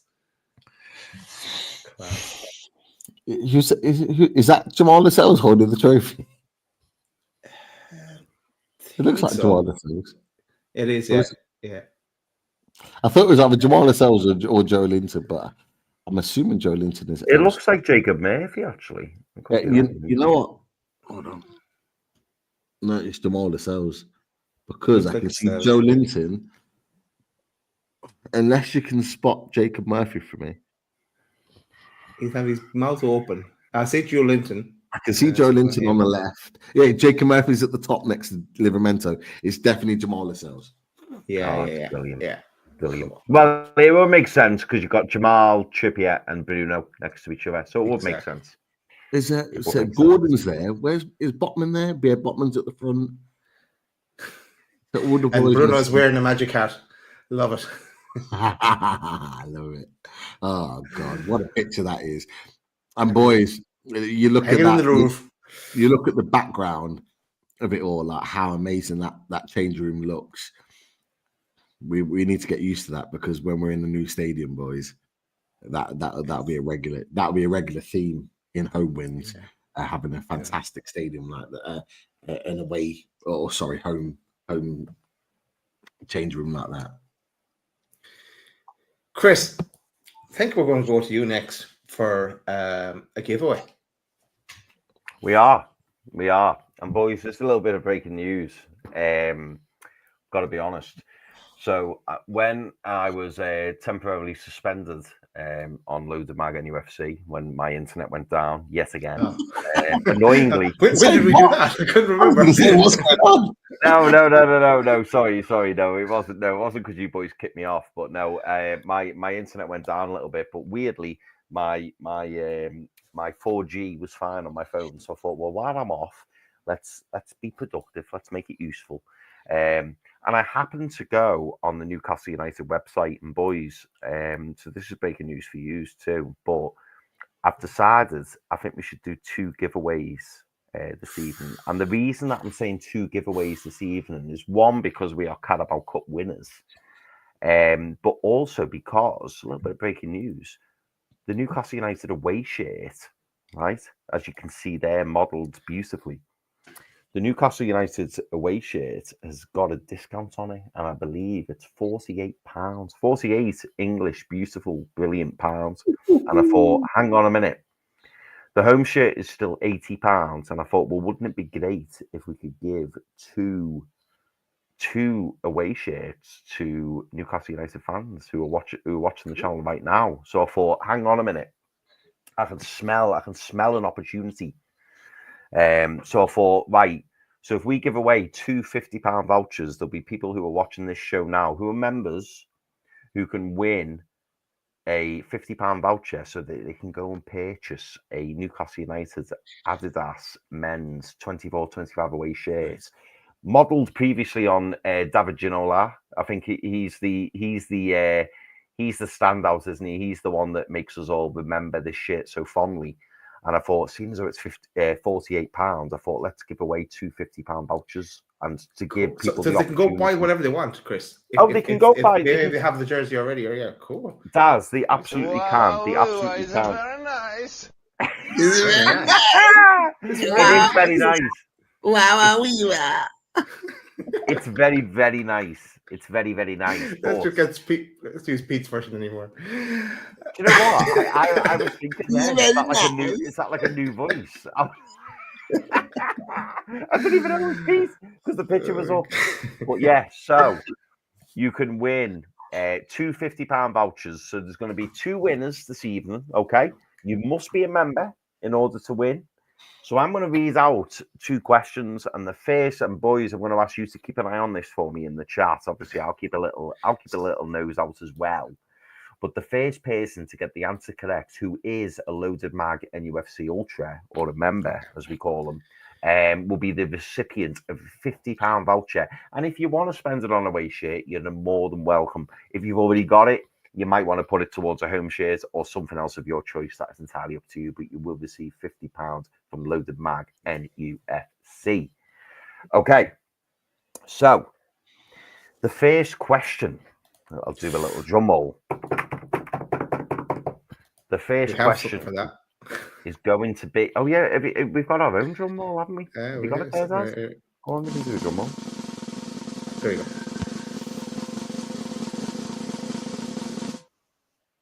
Okay. Off you go. On the 1st of October, okay, on the 1st of October, Tuesday the 1st of October, Newcastle United played AFC Wimbledon in the League Cup third round, okay? We subsequently won that game 1-0, and that's why we are where we are today, boys. But what I'm asking everyone in the chat is, who was the goal scorer for Newcastle United on that day? That is my question. Can you Google? Who put us through to the League Cup fourth round? So it's people who are a member. Oh, we are not a member, but Lewis Marley, incorrect. Mike Gent says Jacob Murphy, incorrect. Oh, we're going to win it. We're going to win it. We're going to win it. We're going to win it. We're going to win it. Jopadoni. Japman. In there. Fabian Shaw, correct. Fabian Shaw. Nice one. In the 48th minute, the 45th minute +1, and it was a penalty. Jopadoni, well done, mate. Was. Congratulations. Nice. Congratulations. Jopadoni, drop us a message on Loaded Mag NUFC on X. Drop a message to me, drop a message to Daz, Pete, whoever you wish to get in touch with, and we will get that £50 straight over to yourself. So the likes of Samsonite Dove, unfortunately, you were second, mate. You weren't far off. Dr. Sanjay, same. Gali's saying well done, absolutely. Eva Sfars saying congratulations. Jeannie Esther the same. So yeah, well done, Jopadoni. So you are the recipient of a £50 voucher. Well done. £50 voucher number 2 on its way. So now, Jopadoni can't answer this one. Jopadoni, you will be cut out because I'm going to give you 2 Newcastle away shirts, okay? So Jopadoni, you're not in this one, and feel free to answer if you want. Can I stop? Can I stop you? When I know you're in full flow here, Chris. No, let's give a shout out to this man, the fun man, Mr. Positivity.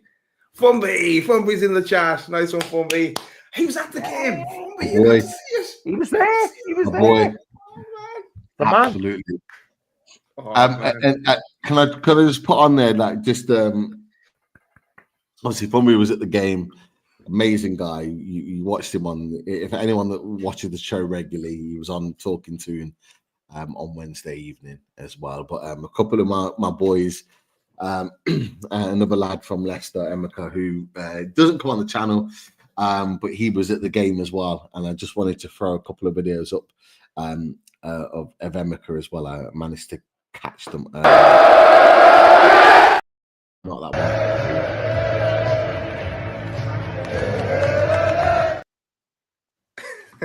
There was another video as well, but I can't manage to drag them for whatever reason. But there's a bit of a longer video as well. Hopefully, I may be able to drag that over between now and the end of the show. But Emeka was there along with Fumby and many others as well, putting their videos and pictures out. It was amazing to see their reactions to the fact that and to see that win.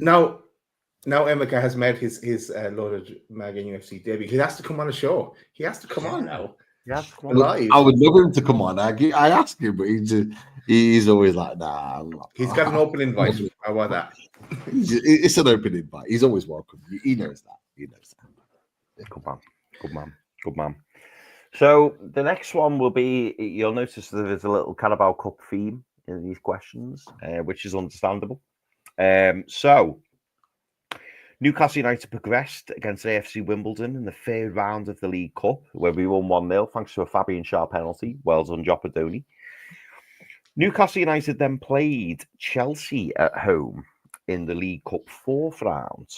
Now, Newcastle United went on to win that 2-0 on Wednesday, the 30th of October. And Alexander Isak scored, which shouldn't come as a surprise to anybody. But there was a Chelsea own goal. And what I want to know, everybody, who scored the Chelsea own goal? And that's my question. Who scored the Chelsea own goal? The first member to get it correct, other than Jopadoni, is going to be the winner. Has to be a member. Got to be a member. Oh, we're gonna win it! We're gonna win it! Got a winner. Boys, I've got to give shout outs. I've got to give shout outs to Iniesta Wijnaldum. Iniesta, you know we love you, mate, but unfortunately you are not a member as things stand. We also have 9 NUFC. Again, fantastic, loyalty from 9. He's always in the chat, but unfortunately 9 at the moment, you are not a member. Therefore, the winner is Dr. Sanjay. Dr. Sanjay.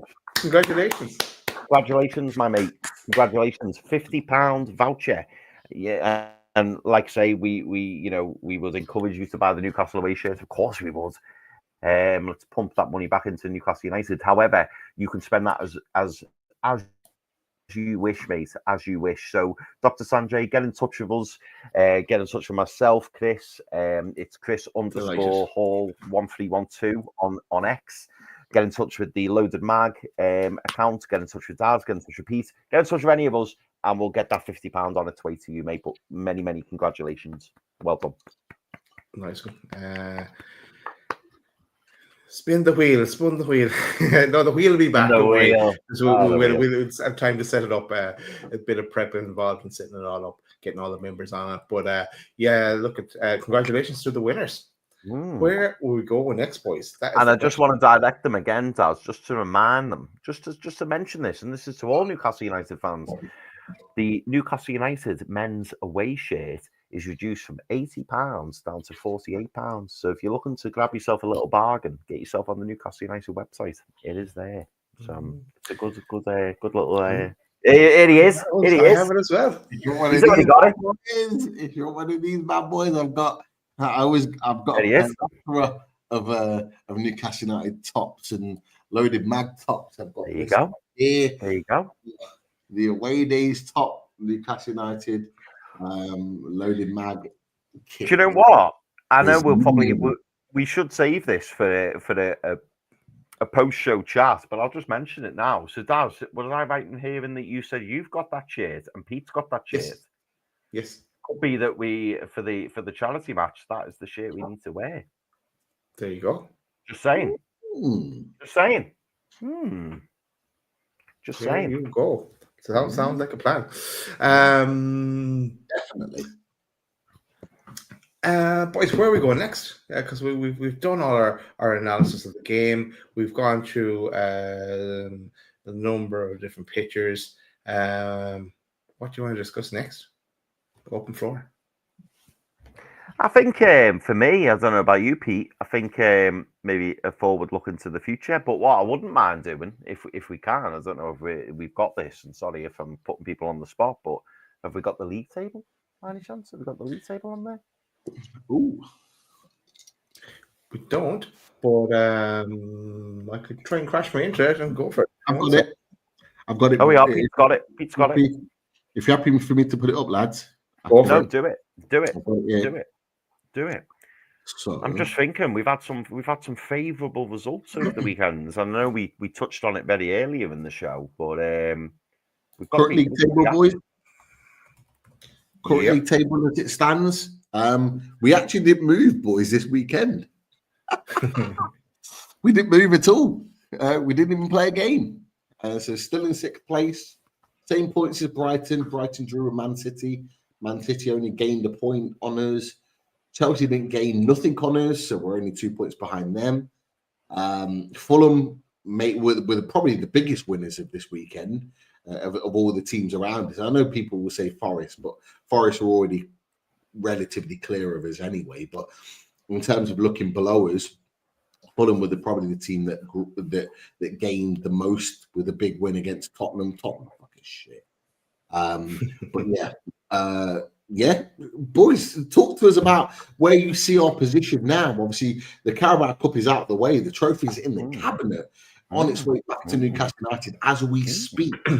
How do you see the league table now with Brentford at home, Leicester away, Man United at home, Palace away that's the game that's in hand currently. Yeah.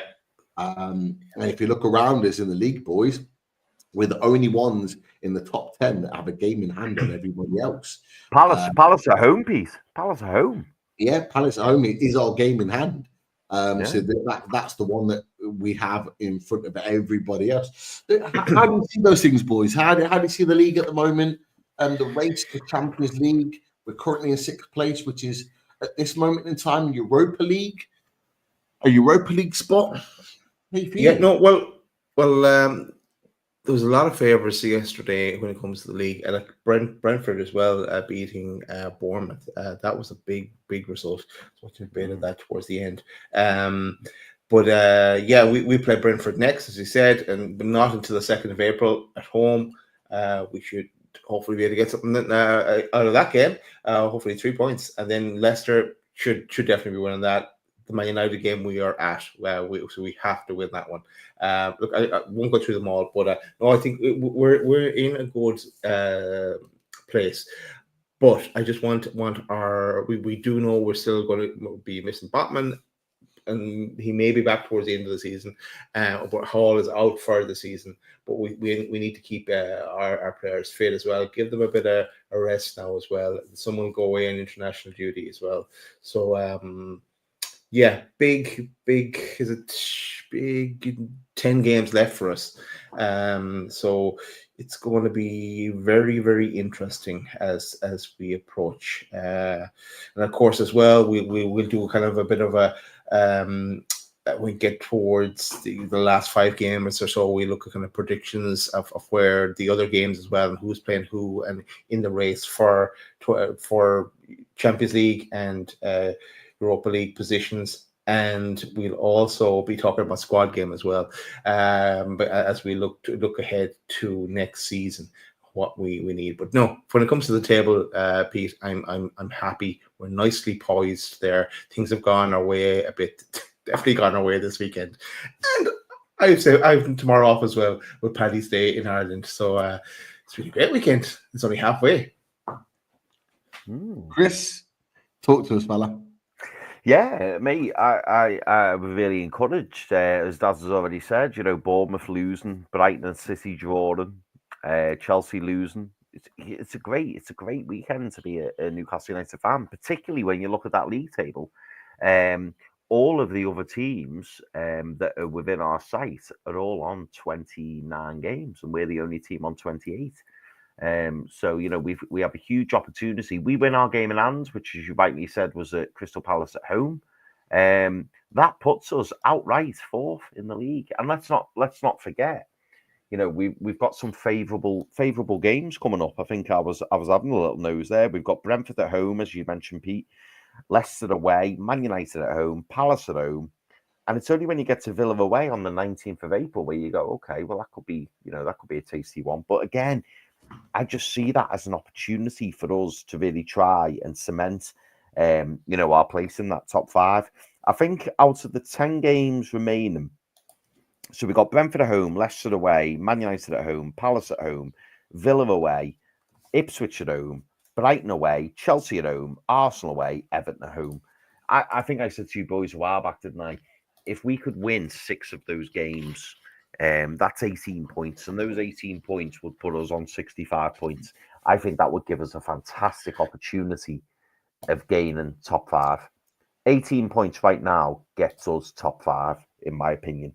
And those 6 games for me would be Brentford at home, Leicester away, Man United at home, Palace at home, Ipswich at home, and I think then you're looking at either Chelsea at home or Everton at home. And I think we've got a great opportunity to now kick on and seal that 5th spot. Can we get fourth? Can we get third? Absolutely.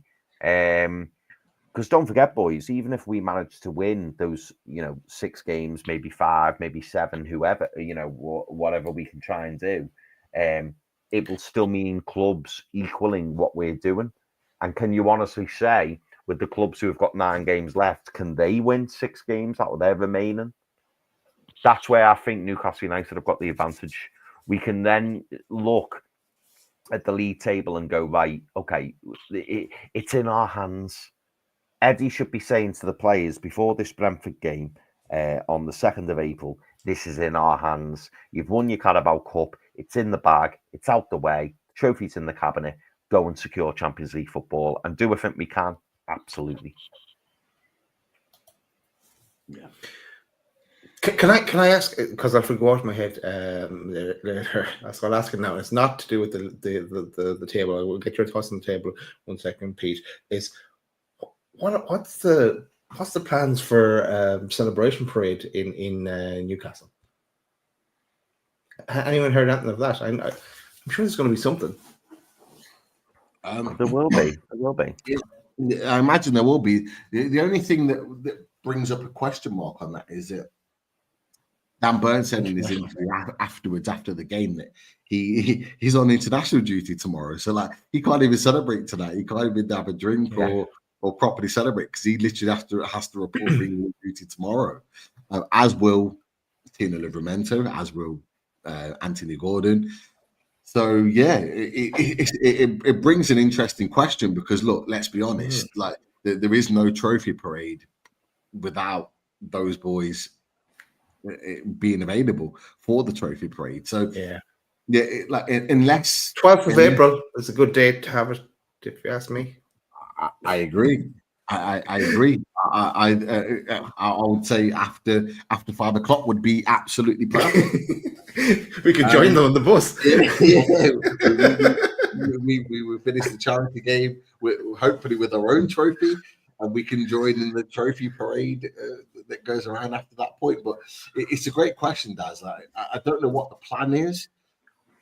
I'll be honest. I hope that it's this week, and I hope it's within the moment that we're all feeling right now, that they soak it all in and they really kind of maximize it. And I really hope in addition to that the likes of Sweden, Brazil, England give our players a special dispensation and allow them to be a part of this moment, because this is history for our club. And I would like our players would want to be a part of it. So I would like to hope that they are allowed to be a part of it if it is this week. But let's see.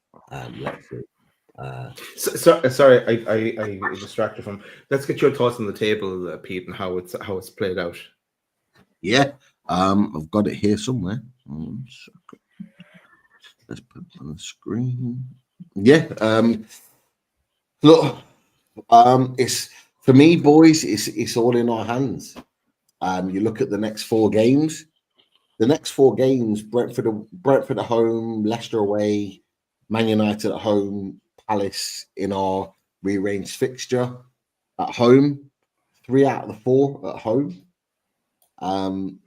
If we were to win those 4, boys, I think potentially we could be pretty significantly clear, because the other teams around us have got tough games. And I would think if we were to win our next 4, I think everyone around us, including Chelsea, Man City, Brighton, will all drop points. And I think that will put us in a great position to get Champions League football. I genuinely believe that. And so it is literally all in our hands. And people were mentioning it in the week building up to the cup final. If we win the trophy, will it affect us? Will it have an impact on us? I don't believe it will, lads. I really don't believe it will. I genuinely think that us winning that trophy will actually take the shackles off. It will allow us to go, you know what? We've won the trophy. It's in the cabinet. It's there. It's secure. The pressure's off now. We can go and be who we want to be, and we can go and attack and attack freely and be the team we actually want to be. And as I've said to you boys before, we're the only team in that top 10 that's got a game in hand, and that can actually go in our favour. And I think watching Brentford against Bournemouth, yes, they won, but Brentford weren't great. I do think we can beat them at St James's Park. I think I don't know what the final score was, but I think Man United won 3-0 against Leicester. Did they? Yeah, at the King Power. I think it was pretty comfortable. Scroll down the table there, Pete. You might see. Is that right? Yeah, they did. Yeah, they won 3-0. Yeah. So I mean, let's be honest. I mean, if Man United can win there 3-0, I'd be fully expecting us to go there and take 3 points. And then you got Man United next, which at St James's Park, those boys are going to be there. I fully expect to win there, and then it leaves the Palace game. So if we can go and get 4 wins in a row, that would be absolutely a monumental. Really solidify us in that race. I think it would put us at least 4th. At that point, if we put 4 wins on the bounce, that'll put us close to the target, which I think we talked about, boys. Was it 62 points is the minimum for potential? We said 62 minimum. Yeah, we did. So it would put us within touching distance with still winnable games to go after those 4. But it's a big ask. It's a big ask, but I think it's there, and it's there for us to be able to win. So yeah, why not? Why not? We're in the best moment possible right now, lads. We just put a trophy in the cabinet. We're in a great moment, and there's also a super chat that's just popped in from Jonathan. Jonathan says, "I'm a USA fan. Great to see you. Not the only USA fan that's on Loaded Mag NUFC, but great to have you a part of us. Wish I could be there with you all at Wembley, celebrating. The future is so bright. We are also guaranteed Conference League next year. Boys, talk to us about that." I don't think we talked about that, to be honest. I don't think we talked to him about the fact that it actually secured his European football, boys. Yeah, no, that's a bonus, isn't it, along the way? And look, if our league form fell apart altogether, and at least we know that we're secure in having Europe next season.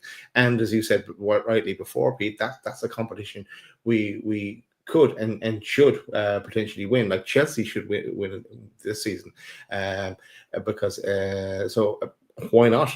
Why not add European silverware to our domestic silverware? So that would be nice. But of course, we want to try and go 2 steps higher, maybe, and get into the Champions League. But let us see. But cheers, Jonathan, for the super chat. Thank you, Jonathan. Top man. Yeah, Jonathan makes a great point. I think we've not spoken about the fact that it guarantees Europa Conference qualification. But I'm being a bit greedy, boys.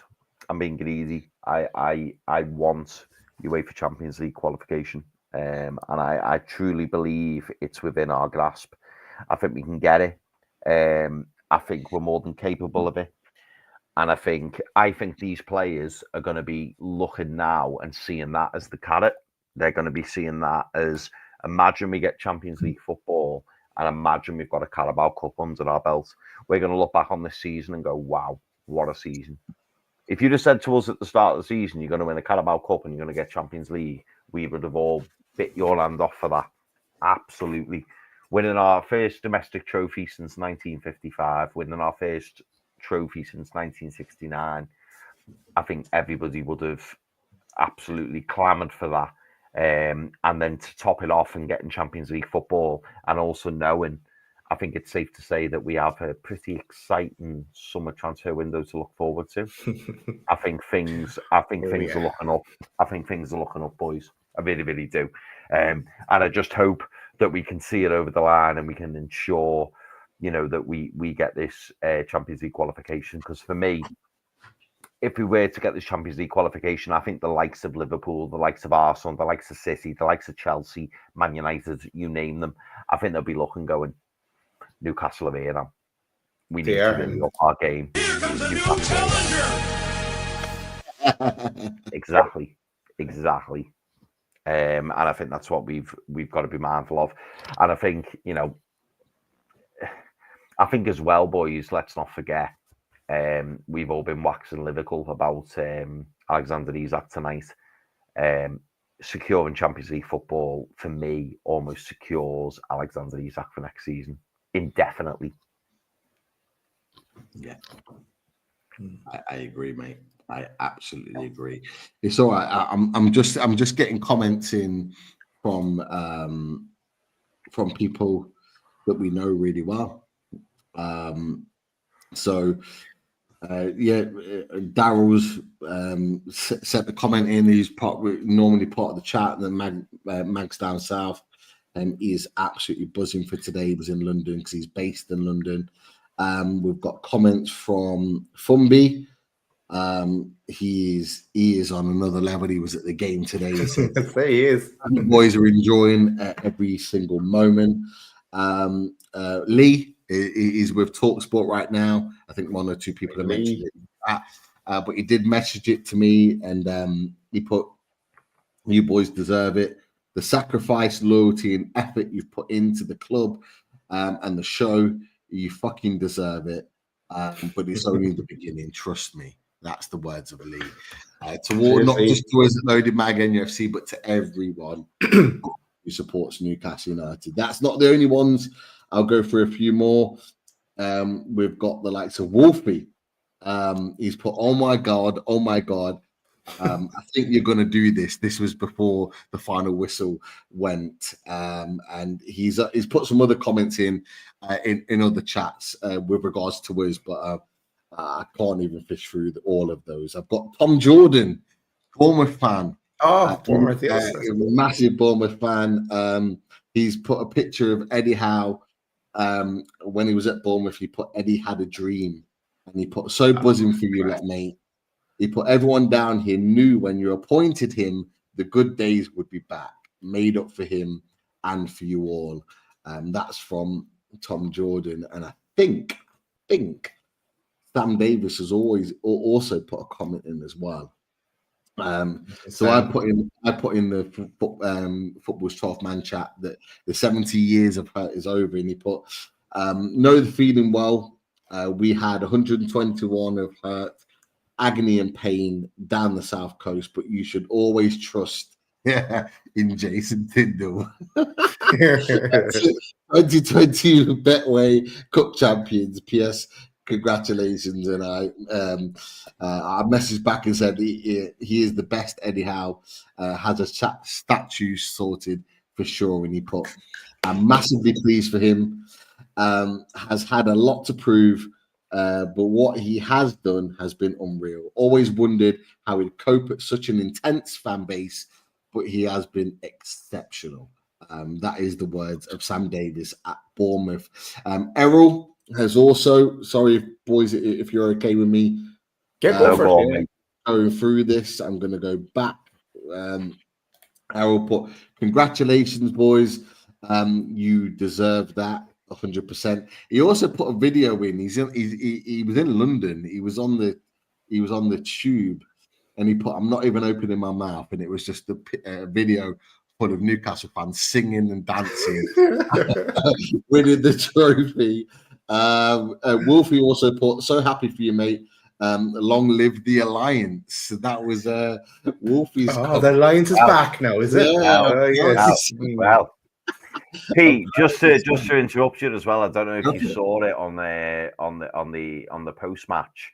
They brought Eddie Howe, to the studio, whether the studio was on pitch side. Yeah. But I don't know if either of you picked up on it. Jamie Carragher cannot abide Jason Tyndall. He was fuming. He was fuming at Jason Tyndall. He was like, "Oh, he gets himself involved, doesn't he?" And Eddie Howe just kind of shrugged it off and was like, "Yeah, Jason's a massive part of what we're doing here. We absolutely love him, and he loves having a good time, and he's brilliant." And you could see Jamie Carragher was riled by Jason Tyndall, because obviously Jason Tyndall must have been giving it large on the touchline, and Jamie Carragher wasn't that keen on it. But ultimately, Jamie, I'm sorry, but we've beaten you today, Birmingham, and convincingly as well. So sorry about that. Our royal brother, LB, has also said congratulations to his boys. Sending best wishes from the other oil club, in Man City as well. Sorry, Daz, go for it. You know, the another one to mention is Graham Bailey. Before the game, he wished us the best of luck as well. That was a lovely touch from Graham, and of course, Graham will be back with us in the summer. Yeah, top man. Just to add in, boys, as well, I know somebody's put in the chat, I'm going to mention it here. Ian CR65, he said Craig Hope said the trophy parade will take place at the end of the season, apparently.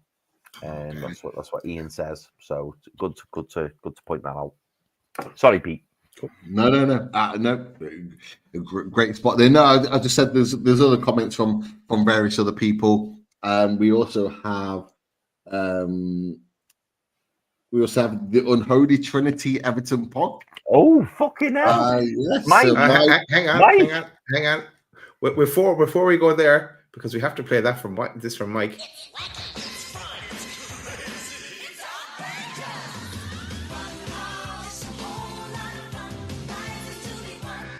Because he loves Anthony Gordon so much. He does. And Anthony Gordon has a trophy to celebrate after tonight. And he put, congratulations, mate. Hope you enjoy your night tonight. It's been a long time coming. Hopefully, we'll be back fighting for honours now. We have a bright future to look forward to. Nothing better than Copite's tears. And I know you'd appreciate that, Chris. I know you'd appreciate that a lot. But yeah, great words from Mike. And actually, I mentioned him, I said to him, we've got a plan for some shows maybe into next season, which we've discussed personally, but maybe they'll come to fruition soon. So let's hold the bike on that, and we'll revisit that in the weeks, months to come. Yeah.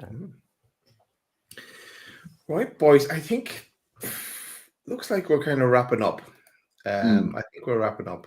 I've got a couple of comments to put in, Dad. Just a very few quick ones, only because we've started them, and I think it's only right that we pop through them. And I'm going to throw this out, boys. And you know what, Mark makes a great point. And I don't know, maybe this is one to be confirmed. Tom, but Mark says, loaded tattoos all around. Let's talk to Tom. Tom started this. Do you know what, mate? Like, we're trophy winners now. I think it changes things. So something to consider on the 12th of April. I don't know. If they did the double, lads, maybe we'll consider it. Mate, I'm doing it. I'm putting my hat in the ring. I'm doing it. Mate, I'm there, you know. I'm there. Where we get it, I don't know. But, you know. Is there a decent tattooist place in Newcastle? Does anyone know? Anyone knows? Anyone know of a decent place? Pop it in there. Maybe we need to go and visit. I mean, you know, like, boys, this doesn't happen all the time, does it? Let's be honest. This is something we've waited a hell of a long time for. So, you know, I think us showing our loyalty and commitment. Oh, and by the way, I can see that. I'm waiting for Tom. That's the thought, Chris. I'm getting a tattoo. I'm there. I'm waiting for Tom to ask me for the actual logo so he can run with it. Hey, I am there. Nice one, Anne. Nice one, Anne. Anne is the only holder of that mug. If you put up the picture again, the little mug with the loaded mug emblem on it and the straw at the top, she's the only one that has one of those, actually. So nice one, Anne. Enjoy the drinks out of that tonight. Nice one, boys. 7, Tom. Thank you. Yes. Thank you, Tom, and the team. Thank you. Yeah, good man. Well done, boys. What I've also got to say, you know what, and I'm going slightly off on a tangent here, but I don't know about you boys, but like, honestly, as soon as I seen the boys lifting the trophy, as soon as it was over, like literally about a minute later, I was just like, we need that trophy. We need that trophy in that charity match. We need that trophy, because imagine we win the Carabao and then we bring the trophy home.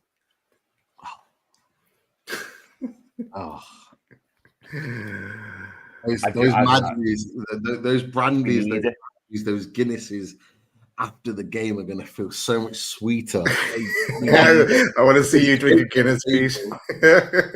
Pete, you're just going to be converted to Guinness, mate. And I know on match day on the Sunday, you're just going to be on the Guinness. And we just need to just do it. Just what match? Oh my God, I'll be a mess. For anyone that doesn't know, I've never tried Guinness in my life.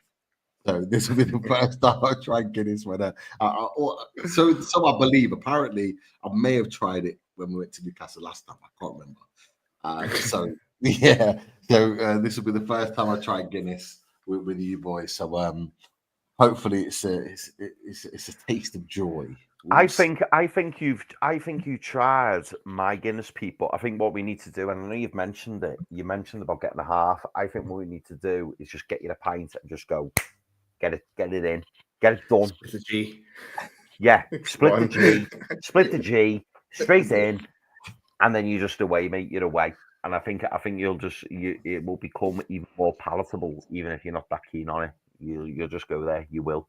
A few other questions or comments I wanted to touch on. Sophie B said, "Can we all take a second? How good is our captain?" I thought our captain was absolutely outstanding today, boys. He was absolutely outstanding. And you know what? The emotion at the end, honestly, anyone who isn't affected by that emotion is like, you've got a heart of stone. I want to watch it all again. Oh, mate, so much to him. It meant so much to him. And it was beautiful to see. So, no, great comment from Sophie there. John Betts. Oh, hang on. Bloody hell, I clicked on a website there. John Betts said, today makes all those footy days as a kid in my McEwen's Lager home shirt, surrounded by a sea of red shirts. So worth it. Unreal. I connected with this one for sure. You like, and I'm sure you boys as well. Pete, for you was probably Leicester shirts, and Chris, for you was probably blue and red shirts. When you're growing up and then just training and this, that, and the other, and just I know we're going to be bumping into people from over the next year, and it's going to come up in conversation. This win, so bring it on. Today is our day, and we haven't very often said that. Today is our day, and we should fully enjoy it and appreciate it. And then the last one. This is a question from Bill Ashby. He said, "Did any of you see the man of the match vote on the Newcastle United app? There were 4 options, and every option was all of them." Yeah, love that. I didn't see it, but no, like love that. To bring up the team sheet again, everyone played a massive part today, all over the pitch. So all heroes. Did we? I may have missed. Did we talk about Nick Pope? We didn't really just talk about that save, and the massive save he did at one point as well. It justified the selection from Eddie, and he did well with his feet and came out and did a header as well at one point. And yeah, he did really, really well today. Cemented his place for going forward for now. I think he solidified himself as to why Eddie Howe selected him. I thought he rolled back the years today. I thought he was very, very good. He was great with his hands. I thought the players took the pressure off him, something I was asking for against West Ham, not to give him the ball unnecessarily. Yeah. When he did get the ball, he just hit it long into areas where we had Joe Linton or Isak challenging with their defenders to get the ball. Yeah, absolutely. Yeah. Spot on. I thought Nick Pope was very, very good today, and fully justified in Eddie Howe selecting him. And like you boys have just mentioned, that save, the big save where he kind of just tipped it over the bar, was absolutely brilliant. And he was absolutely sensational. And we have to say, we've got a Liverpool fan in there. If anyone was watching us on the Absolute Podcast, sorry. Sorry, Pete. Sorry, mate. No, sorry, Chris. Damon, respect to you as a Liverpool fan. Cheers, mate. Coming on and saying congratulations Damon, if you're not subscribed to Damon's Talking Reds, make sure you do. Big respect to you, Damon. It was great to chat to you as a 3 before, but yeah. And you've got the league to look forward to as well, Damon. It's get over the line there soon. I said it to one of my best friends in the world, Chris, who's a massive Liverpool fan. He was at a place today in Leicester watching the game full of Newcastle fans, in fact, he was like, I couldn't believe it. Like, he was there and he was in a pub thinking it was going to be all Liverpool fans, and he was surrounded by Newcastle fans, and he sent me a picture of loads of people wearing Newcastle tops, and he to be fair, he said he fully deserved it. Fully deserved the win. He messaged me off and said he fully deserved to be 1-0 up. And he messaged me after the game and said he fully deserved to win that. And people from work who are Liverpool fans have messaged me and said exactly the same. But you know, the point still stands is that you know, Damon, like I said, the best team won. We absolutely did. And just whilst I'm here, Dave, Forest fan. He said, way to go, Load of Mag NUFC, a momentous day for you and the Toon Army. And he put in brackets that included Elliot Anderson, who was at Wembley. For anyone that wasn't aware, he was at Wembley celebrating and supporting Newcastle. That must have been difficult for him. That must have been difficult for him. I know they're going to get Champions League football, but Newcastle United winning a trophy would have been a really hard moment for him. He would have been happy and buzzing for us, but knowing that he could have been a part of that, lifting the trophy, which is ended 70 years of hurt. And Dave said we deserved it. Newcastle, infinitely superior to. He put a seemingly half-hearted Liverpool. I don't agree with that. I just think we outplayed Liverpool. I think we wanted it more. I think we deserved it more. You know, I don't want the narrative of Liverpool half-hearted that they didn't quite want it today. I don't want that narrative because that wasn't the case. They wanted to lift the trophy today. I don't know if you boys remember right at the beginning when we did our huddle and our team talk before the game than they did. Van Dijk was giving them a proper motivational speech to get them up and running, throwing out some. Could have done with the bleep machine. Yeah, that told me that they wanted to win this trophy, but we wanted it more. We wanted it and gave everything more. I don't want this narrative that Liverpool didn't want it. So, like, that's the point I wanted to make out there. But boys, throw your opinions in for that 100%. Yeah, I think Liverpool wanted it. I still maintain what I said to me red mates a few days ago, in that I think Liverpool needed today. I think they needed the Carabao Cup because I think it leaves more questions than answers. And the reason I say that is because Liverpool have deservedly won the Premier League this season. There's no doubt about that. Like, they deservedly won it. But I think a lot of people would say City have been off it. Arsenal have been off it.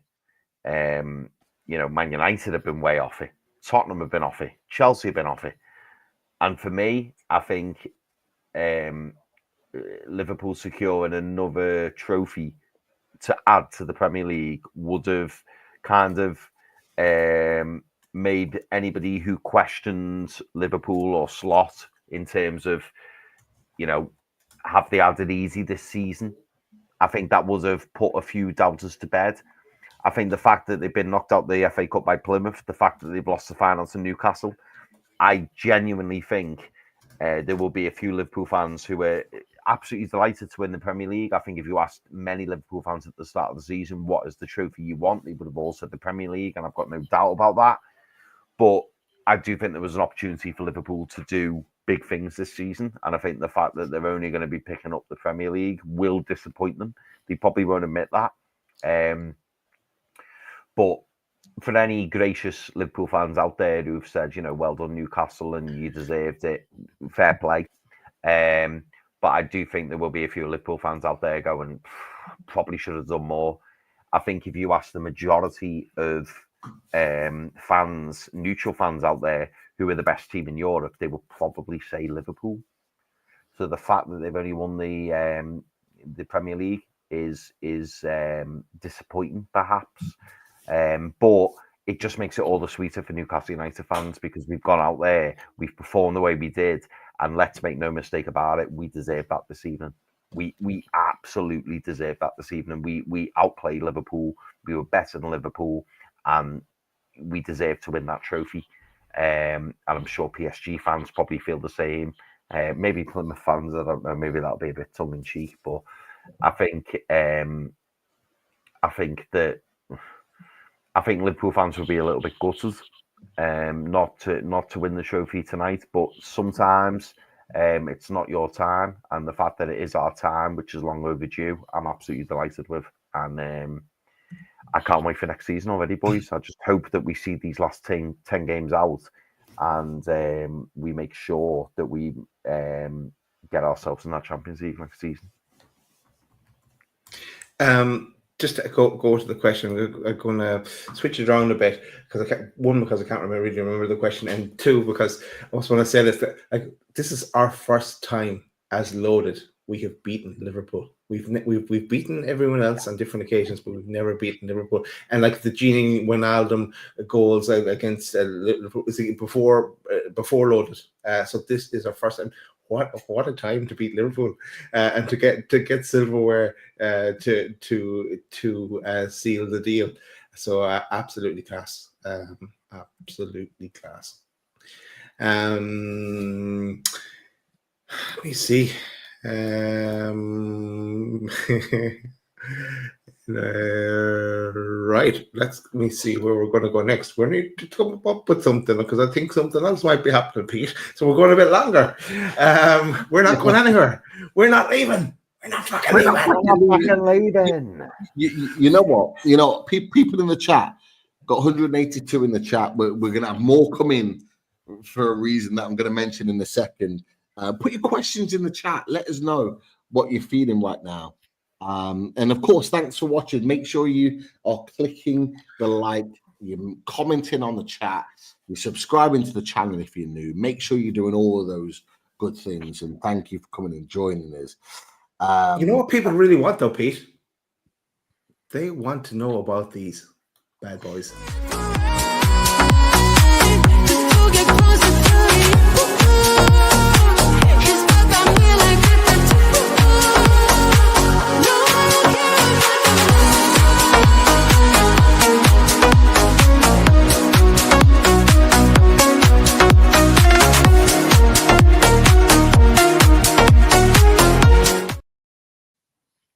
And if you're listening back on audio and Spotify and Apple Music and Amazon Music, you want to know where you can get those radiators. And if you can contact Russ at radiatorshed.com or on 077-666-04112.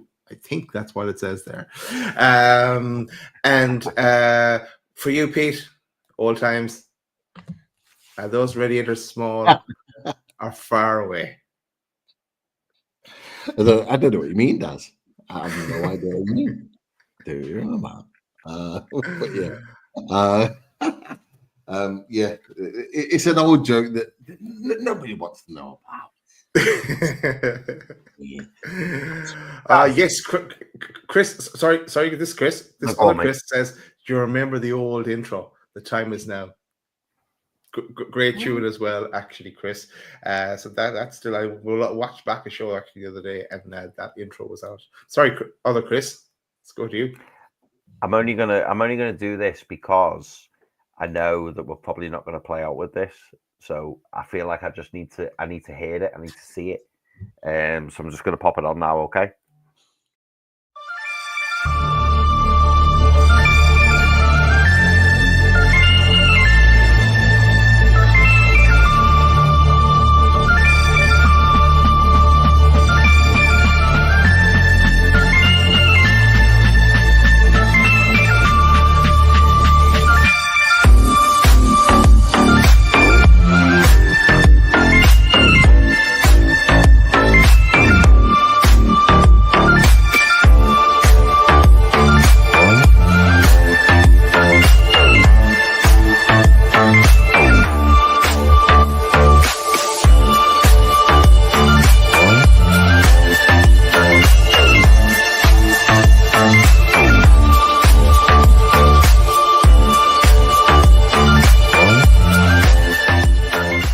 sir.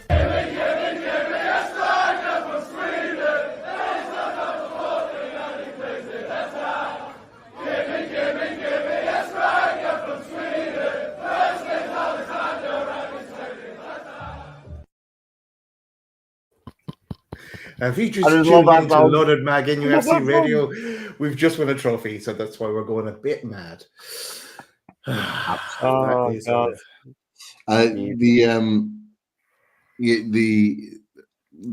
pictures and the videos and stuff keep coming through, and Emeka and Segs as well, who are both at the game today. Emeka is one of my longest friends in the world on the right hand side of our screen. And Segs as well, who are both at the game today. There's their picture underneath the Wembley arch. Chris, you will know that from 2 years ago. Me and you were both there.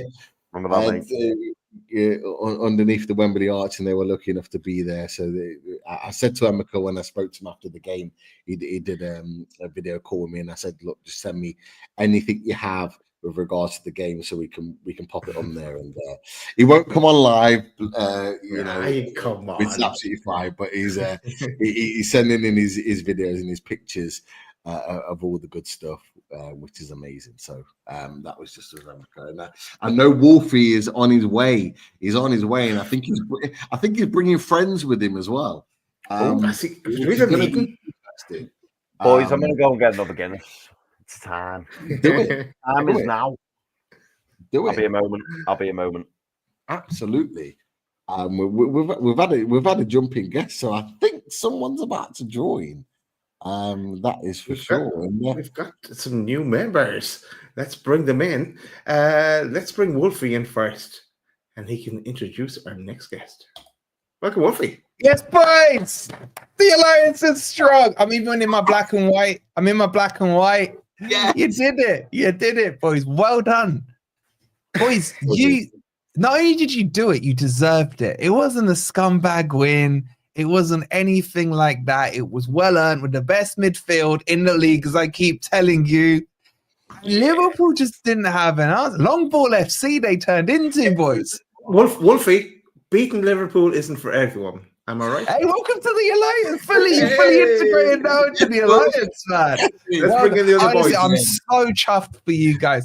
Bring the rest of the boys in. These are all my lot. Yes, boys. We all wanted to say boys. hi. Absolutely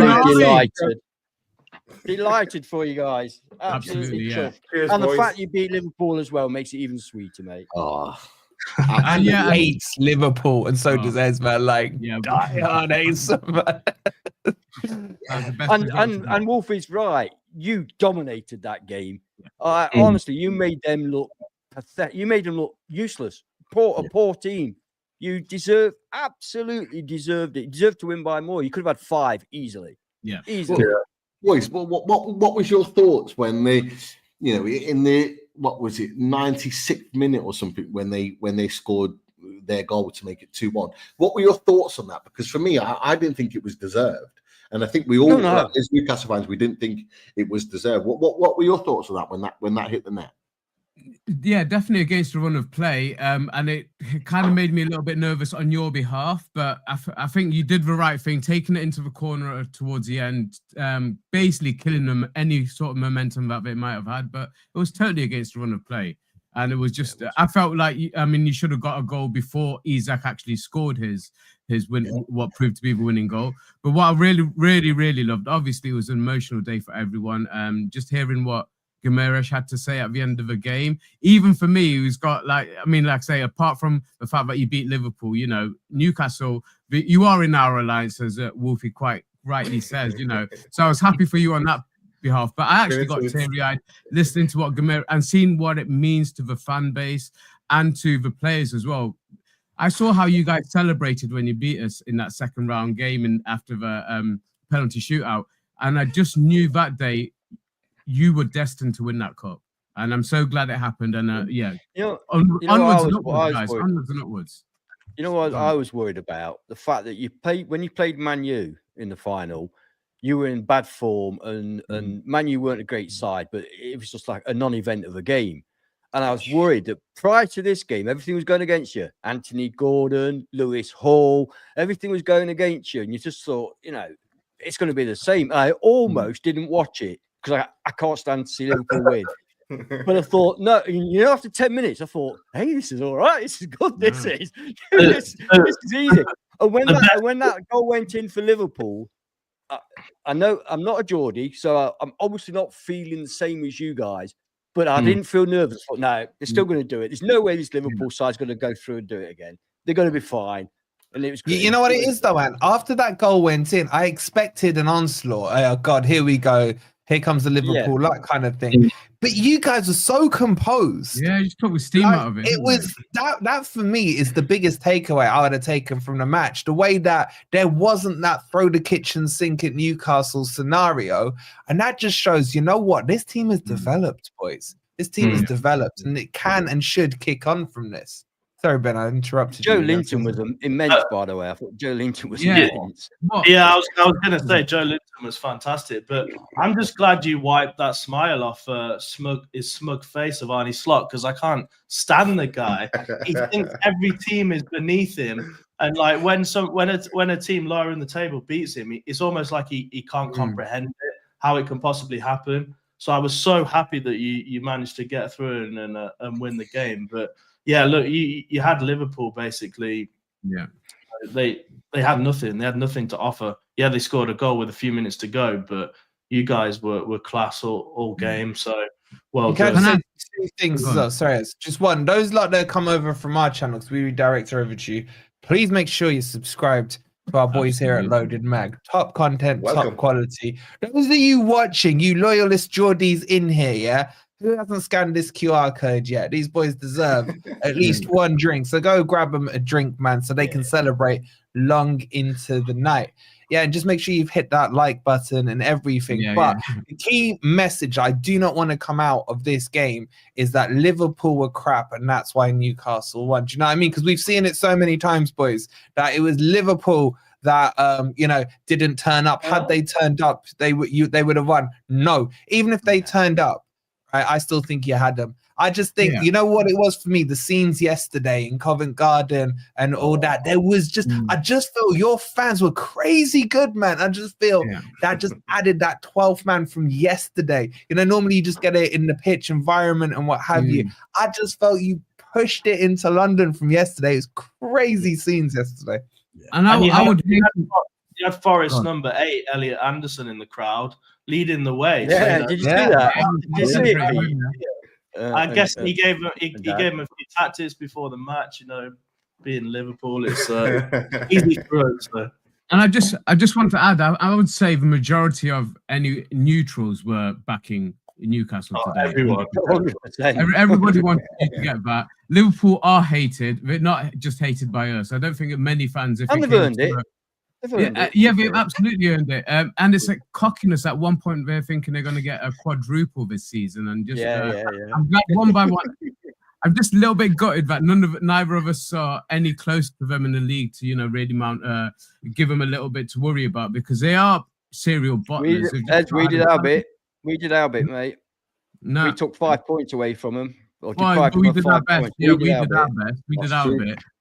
But let's just hope you guys can make it to Europe as well, because we're talking about Champions League. But we're there. We're in Europe. But we're in Europe now. Well, yeah, no, I mean the Champions. Sorry, I meant Champions League. Champions League. Sorry, more Champions League, because that would be amazing for me. The top 5 would be Liverpool, Arsenal, us in third, and probably Man City and Newcastle. And I think that is how it's going to finish. So I think that's what will be the top 5. And I think you'll get in the Champions League as well. But yeah, congratulations again for an amazing choice. I'm so proud of you boys. Honestly, I really am. And also, how I said a few weeks ago, I was like, Liverpool need to take it for the place. Well, now Forest are guaranteed in the Champions League spots. My allegiances were fully with you boys today, honestly, because you won't need that Conference League spot. I think you will take this wave and just push on. I think your run-in is good to the end of the season. And why not get into the top 5 positions? And then we got to do. Yes, Chris, what are you saying, bro? Yes. Yeah, Pete, do you think this will spur the lads on to go for the league. You know, go Yeah, for the drop the Champions League season, spot. To go spur 'em on. Yeah, I said it to these boys earlier. No, I'm convinced. Like I said it on. I think I said it on Wednesday when we did our Talking Toon show. Is on our panel show. I almost felt like if we win today and we won the trophy, which we did, like it would almost. A lot of people were saying, "Oh yeah, we might just kind of be celebrating and on the beach a little bit." I don't think it will. I think it will spur us on to want us to go and get more. It's almost people. Yeah. A lot of people outside Newcastle don't realise that this is a monkey off our back from like 70 years, and it's like the pressure is now off. We've guaranteed European football for next season. We've got a trophy that we can put in the cabinet to say this is what we were after. So many top managers we talked about. It'll all be about Spurs not having a trophy now, won't it? Exactly. There you go. Newcastle have gone now from that discussion. It's all about Spurs now. Exactly. And the thing about it is that we've had top managers, the likes of Kevin Keegan, like Sir Bobby Robson, the likes of Rafa Benitez, that have been there and won trophies at so many. Maybe not him, but like other managers that have won trophies at other clubs over the years that have come to us. I mean, he wasn't a great manager for us, but you can throw in kind of Graham Souness in that as well, because he won trophies wherever he went before he came to Newcastle, and they've not been successful. And he has put a trophy in the cabinet for Newcastle United, and it's almost like he's took the shackles off. So therefore, I just got a feeling that the players are going to come back from the international break and really hit the ground running. And we've got 4 games that are hugely winnable. That I think if we win those 4, we've got Brentford at home, we've got Leicester away, we've got Man United at home, and then we've got Palace at home, which is our game in the hand. If we can win those 4, it almost puts us pretty much significantly in the driving seat for Champions League football alongside you boys, because I think you boys are guaranteed.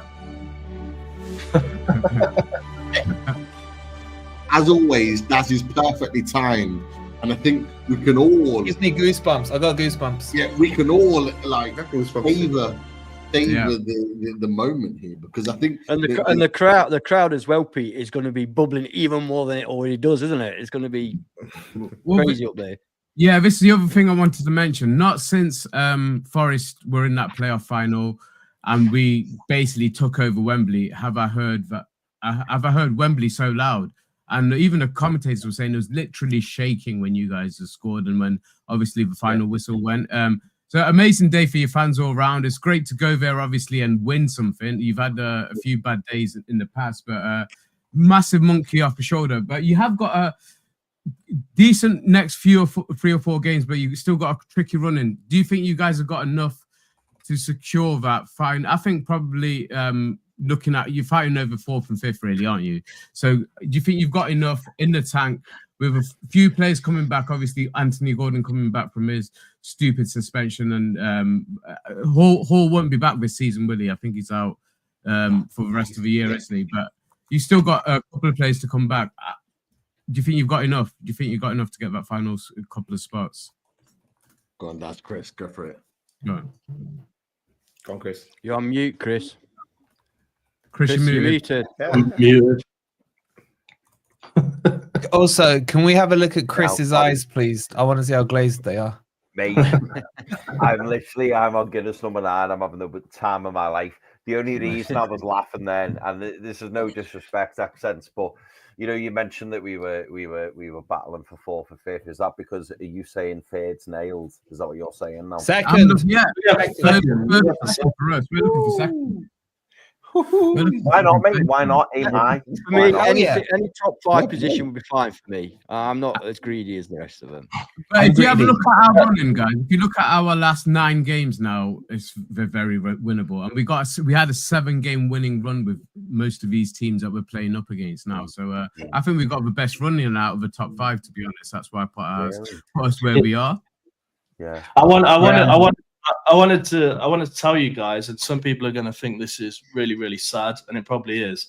But I've got an ad account on X, right, on Twitter, and you know the Grok AI. I made a photo of Arnie Slot crying, and I put a £5 ad campaign set to the geo area of Liverpool, and the amount of hate I've got is hilarious. Just reading the comments. You actually did that.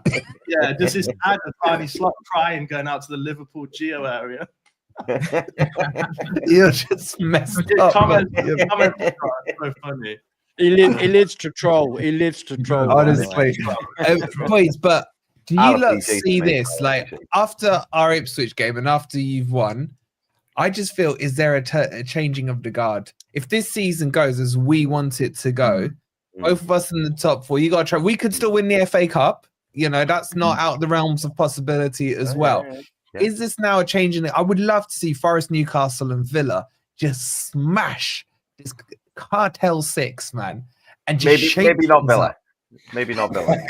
Well, I want Villa to go deep but not win it. Newcastle and Forest. I'm saying Villa, I don't mind if they go deep, but I don't want that second star next to the first star for obvious reasons, But I still do respect Villa, but they're like our cousin, you know, the annoying cousin at the wedding that you got to include. So we'll just include them for now, right? But like, just smash this Cartel up. And I'm just looking forward, thinking like, imagine Forest and Newcastle next season where we have to put the alliance to one side because we're fighting for the title and the Champions League. Wolfie, don't forget. I think we've all learned a lesson this season, haven't we? Because I was talking to with me red mates about this. I think we've all learned a lesson this season, particularly from Liverpool, that everybody is going to approach the Champions League a lot differently next season because Liverpool, you know, absolutely smashed the Champions League. I think they won. Was it eight top of the group? Yeah, no goals conceded and all that. Yeah, and then they faced PSG. And so teams are now going to be looking at the league and go, hang on a minute, do we want to win this game or are we going to play the kids? Because is it within our benefit to do so? So I think that's going to play a major part. But no, I completely agree, mate. I think it would be great. It would be great to see the non-usual clubs in that top 5 position. And you know, I say Villa tongue in cheek. I mean, realistically, it would be great. To have, you know, the likes of Tottenham, the likes of Chelsea, the likes of Man United not in that top 5. And obviously Man United and Tottenham definitely won't be in the top 5. But, you know, the less the better, I would say. Are you boys convinced Man City make it? Yes. I think Man City will make it. But you know what's funny is that everybody keeps telling us, I don't know if they said it to you in the past, but everybody keeps telling us, you know, like, oh, next season, we're back down next season. We'll be back, yeah. But I think, personally, we're in a far stronger position to strengthen and improve than the likes of Man United, than the likes of Tottenham Hotspur, because they are in such a deep mess. It's more than a one-season issue for them. You know what I mean? They're not going to come back next season and challenge you for Champions League. I don't think so, because their squads are awful. Do you know what, Anne? I think you make a great point, because what people are forgetting, this isn't just, you know, like this isn't just a one-off cup game. This is over 38 Premier League games. And you're absolutely right in what you say. You mean there's a lot of disarray with Ange at Tottenham. There's a lot of disarray with Amorim at Man United. You know, in terms of, I think Amorim's probably the right guy, but I think he's got a lot of changes to do in his squad. I don't think Ange is the right person at Tottenham, and they still need a lot of changes. Is Maresca going to be the one to take Chelsea forward? Exactly. I'm not so sure. There's a lot of uncertainty, and do you know what, mate? This is the opportunity for ourselves, you know, the likes of Newcastle, the likes of Forest, to then go on and go, right, let's keep what we've got and let's build on it. And if we do build on it, there's no reason why we can't go back to back. And Chris, the thing is, when I look at it, and I did say this tongue in cheek last week, but I kind of mean it. When I look at the Newcastle squad and I look at the Forest squad, I see more of a spine net and more of a skeleton, at least a skeleton of a team that needs 2 or 3 players added to them. When you look at a Man U, or you look at a Spurs, or you look at a Man City, you're going to need a full rebuild. Even Arsenal need a whole new attack force, don't they? I feel our clubs are more structurally sound right now than the other so-called Cartel 6s. And Wolfie, what happens if Salah gets off? If Van Dijk doesn't sign his new contract, Trent gets off. Trent is on the way. Exactly my point. What happens? Exactly my point. And also, they're much vaunted attack. If you take out Salah from that much vaunted attack, you're looking at players like Darwin Núñez, and I've not been impressed with. I've loved him in the past, but I've not been impressed with Jota this season either. He's Jota's looked quite ordinary. Yeah, absolutely. Yeah. You know, They said so they were going to all of a sudden that like fabulous attack that people go on about doesn't look quite so strong next season. And look against PSG. Look against PSG. Most likely, fair enough. He's up against probably the best left back in the world, but he was totally absent. You know, and if he's not up for the biggest game in their season, you know, then I don't think it's such a bad thing for them to actually lose him. But who do they replace him with? You know, they're not going to have another talisman. You know, he's not worth play for them to lose. I mean, the guy's got 27 Premier League goals this season. Yeah, so you imagine losing 27 league goals plus all those assists. He's one of the top assisters in the league as well. You imagine losing that lot and having to try and let's be real. He got cooked today. He was pocketed. No Salah. Where's the rest of them? Exactly.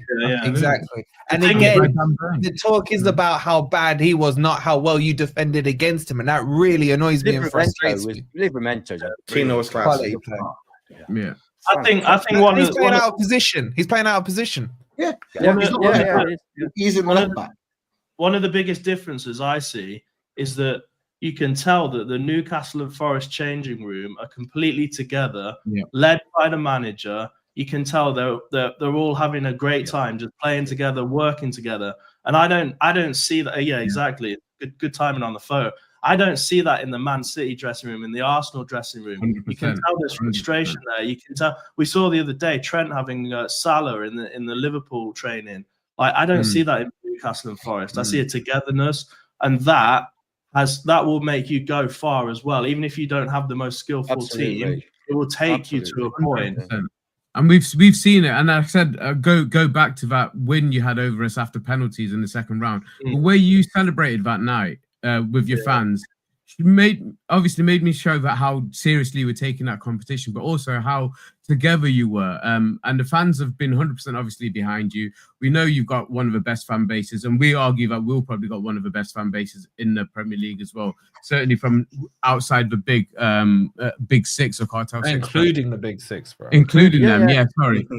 But the point our fan base is better than Tottenham's. Fucking hell. No, 100%. But I think we're best placed. I'm sure Wolfie's talked to you about our owner. We would say we've got the best owner in this league, and he's got the finances.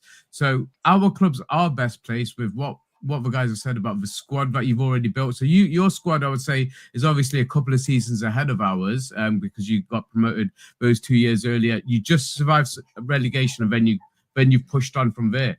That's where we're at. We're probably a season or two behind you in terms of building our squad, but the main important thing is to hold on to our key players. Now, obviously, everyone's talking about Isak being like the hot striker. Everybody wants him. I cannot see you guys selling him at any cost. I think 150 million is going to be the base that we'd have to go in at, and I still can't see you selling them. If you get into that Champions League spot, I think that kind of cements.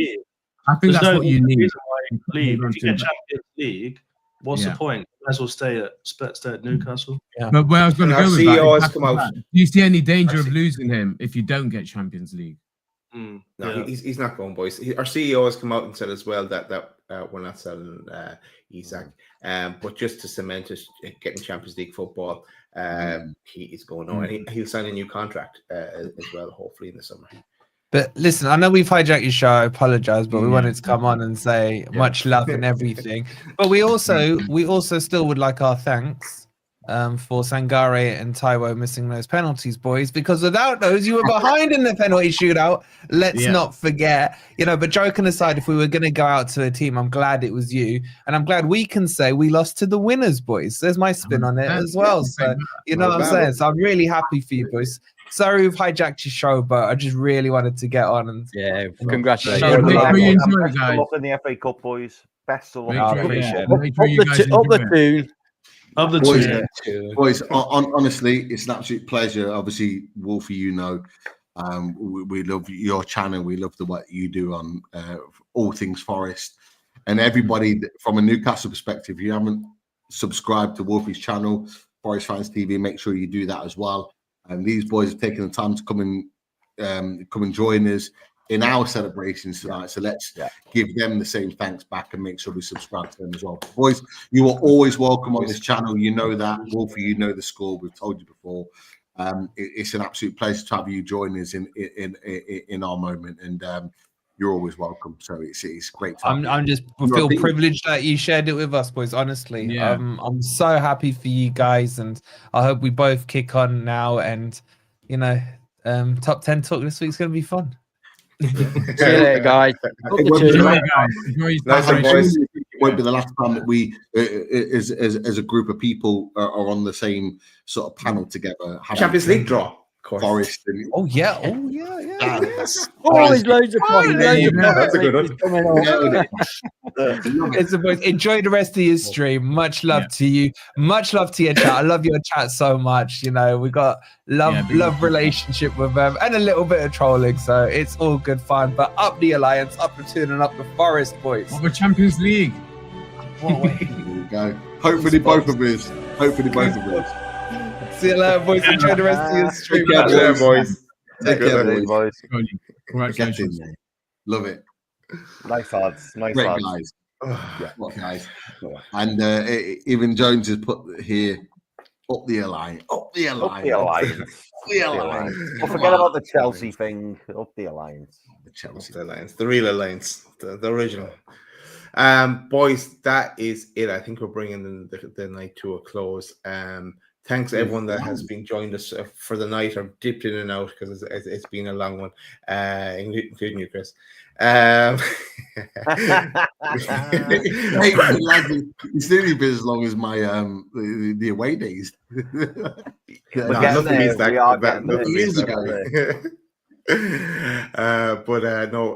be back during the week. I'm sure we've a lot to talk about during the week as well. But you've got a sample of the Isak air there. I think we'll play out with the how for Eddie and what he's done. Make sure you smash that like button on the way out. Tell everyone about Loaded as well, and we need, more people need to come and join us on this journey. Right, boys and girls, and everyone along the way. We won. We finally won. Yeah. Good night. Happy St. Patrick's Day tomorrow. Come on. Yes. How'd you like that? How you